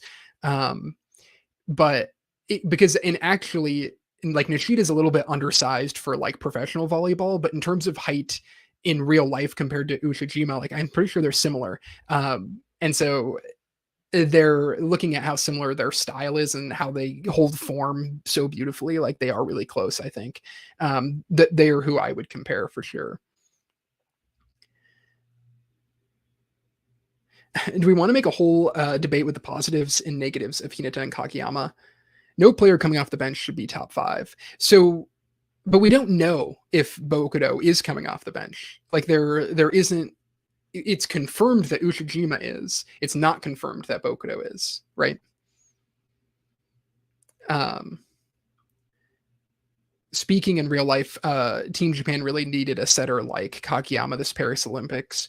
Sakita, who is a brilliant offensive player, was lacking the refinement. Yeah, and just like he's so short. Like you think of Micah Christensen, who obviously I think is the best setter in the world right now for America. I could be a little biased there, but he also adds a lot defensively to them, and he is just every situation he's able to put his spikers in such a great position. And I do think that was where Japan like their collection of Nishida and Ran, and why am I forgetting their captain's name, who's so brilliant? And I know he had kind of a rough ending. who won the Olympics this year? France did. They've actually taken gold the past two. They're brilliant, and I think they stomped Italy, right? But I actually think America was the second best team. Again, only a little biased, but man, their poor play, or no, they stomped Poland. Sorry, and Poland was lucky to be there. Oh, you were talking about Uchijima? Yeah, well, so that's why for 12, that's why I have Uchijima at 6, just because he is confirmed not to be. Yeah. Um, I think you can kind of argue it, but I lean Kageyama. Like, so I think the evidence for Hinata is that, he's a little more malleable of a player. He fills a lot of positions for people or for the team for Hinata versus Kageyama. Ishikawa, yes, that's the name of he's so brilliant in the way that he tools blockers for Japan, and he's their captain. Yeah, America did choke versus Poland, and yeah, I feel so bad because Matt Anderson really played well, and he's a brilliant now opposite for them. I don't know what happened to Italy. They played so poorly in the Olympics. Yeah, I feel like it was more that some of these teams cared more about the Olympics than they did the VNL this year, some of the powerhouse teams. And also, France did have a huge advantage with it being in France. And I think the only team that had the muscle to take them on was the United States. But they've been in a lot of positions before where they lost the VNL a couple years ago, right, to France, with kind of similar cores. But Italy is going to be good for a long time, and the U.S. is going to be, I mean, the next Olympics. Who knows where they'll be at? Because Mike Christensen, if he's not setting for them, and then have Matt Anderson, they are losing a lot. But anyways, back to the Hinata Kageyama conversation. I just lean Kageyama because I think everything that is required of the setter, he does to the perfect extent. Where Hinata, while he adds more, there are certain elements that I would take other players for. But the evidence for Hinata is the quote that a better player will come and find you, and that if you take that literally, Hinata is a better player. But I don't think that's more literal. I think it's more just Kageyama's. The more he plays, the more he's found it. He's found players that, can match him in skill. But they're both so good. So yeah, but I definitely still lean Kageyama. Hawaii's going to pump out more talent. I mean, that's so true. And also, I mean, everyone loves Eric Shoji. And it's a bummer that he probably won't play another Olympics. I don't know if it's like 100% confirmed, but he's in his mid 30s. But he's brilliant. And I'm sure everyone's watched him react to Haikyuu. Some of like such great videos during COVID. I love him so much. And I just gutted for Team US when they didn't make it to the gold medal match, but very deserving. I'm from Poland. I was also thinking US was second best. It was a miracle fever dream. Yeah, I mean, that was unbelievable. I mean, it was a great match for Poland for them to pull that out. And Leon is a freak. He's so good. And his ability to score off, off tempo sets, or that's not the right terminology, but, when they're out of system points is unbelievable. Yeah, so I agree with you, 12, that Hinata isn't the best at anything but top 3 to 5 and everything, while Kageyama is the best at setting. And it's like, I think the flexibility of a player is a little over. Like, I don't want to overreact to that, because like, just because Hinata can fit a lot of different roles, I don't necessarily think that at the highest level, that's like the most important thing. But obviously I've got them top 1, 2. Italy has the best outside and a top 3 setter. Yeah, I mean, they were really good. Yeah. And it's, Leon is insane. And it's crazy that they had so many injuries and beat the US. Yeah, I thought US had a very solid chance when they stomped Japan. Yeah, because I thought Japan, just because their system's so good, I mean, they had such a brutal ending. And I thought they could have challenged in an interesting way, but I think it's because, a lot of us, they have some really popular players who are really fun to watch. Uh, yeah, I mean, he definitely isn't who he used to be, but man, did you see his play uh, in that matchup against US? Like, he was the difference. I really think. Um, and I'm just bummed. That Micah Christensen won't didn't get gold or silver because he is such a brilliant setter to watch. And I love him so much. So yeah, this is kind of what I'm thinking. I feel pretty good with this ranking, honestly. I'm a Kageyama truther when it comes to the talent level of the two, and I think Sakusa and Bokuto are really close. And Oikawa, I just can't put him above Sakusa, but he also, I can see why people might think he's even better than Kageyama. Hinata's arc wasn't to become the beast player, but to bounce back from his mistakes and go on to the Monsters Ball. Yeah, I think that's totally true, and I think he gets honestly better than I thought he would. I wish there was a little more variety in international volleyball. It's kind of boring that that every team runs the same system. Yeah, I mean it's kind of patterns, I feel like, in how it goes, and I don't follow volleyball as much. Like, I watch VNL every year. And that's mainly it because I watch so many other sports. But yeah, but I do think that it kind of ebbs and flows with eventually there will be teams that come up and really change everything and everyone just follows them. But yeah, Micah, top setter, he's so good.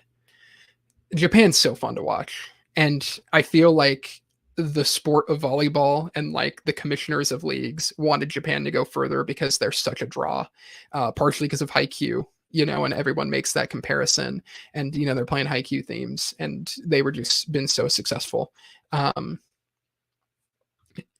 Tenkai, thank you for joining, and I feel like the stream's probably gonna wrap up. I can't believe it's been well over 3 hours of us talking Haikyuu. I was thinking that this stream would be an hour and a half, and so yeah, it's been really fun to have almost 30 of you guys here in throughout the entirety of the stream is just so cool. And I definitely am thinking it would be pretty fun to read through Haikyuu with you guys. And so maybe I might see on how to get that set up and do that down the road. I might stream, tomorrow to talk a little Jujutsu Kaisen, and I want to talk other series besides just Haikyuu because there's so many other series that I love and that are, worthy of talking about, I think. And I want to try to, branch out my audience a little bit more, but of course we'll always be talking Haikyuu.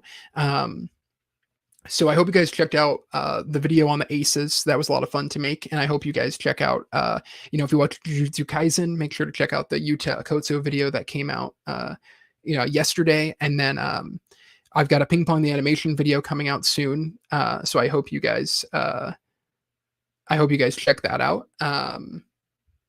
Yeah, well, thank you for showing up, and shout out to Angela, who's the first member of the YouTube channel. So I really appreciate that. And if you guys ever want to join the watch-alongs where we did just watch Ping Pong the Animation, check out my Patreon, and you can join the Discord server and we can chat. And so yeah, huge shout out.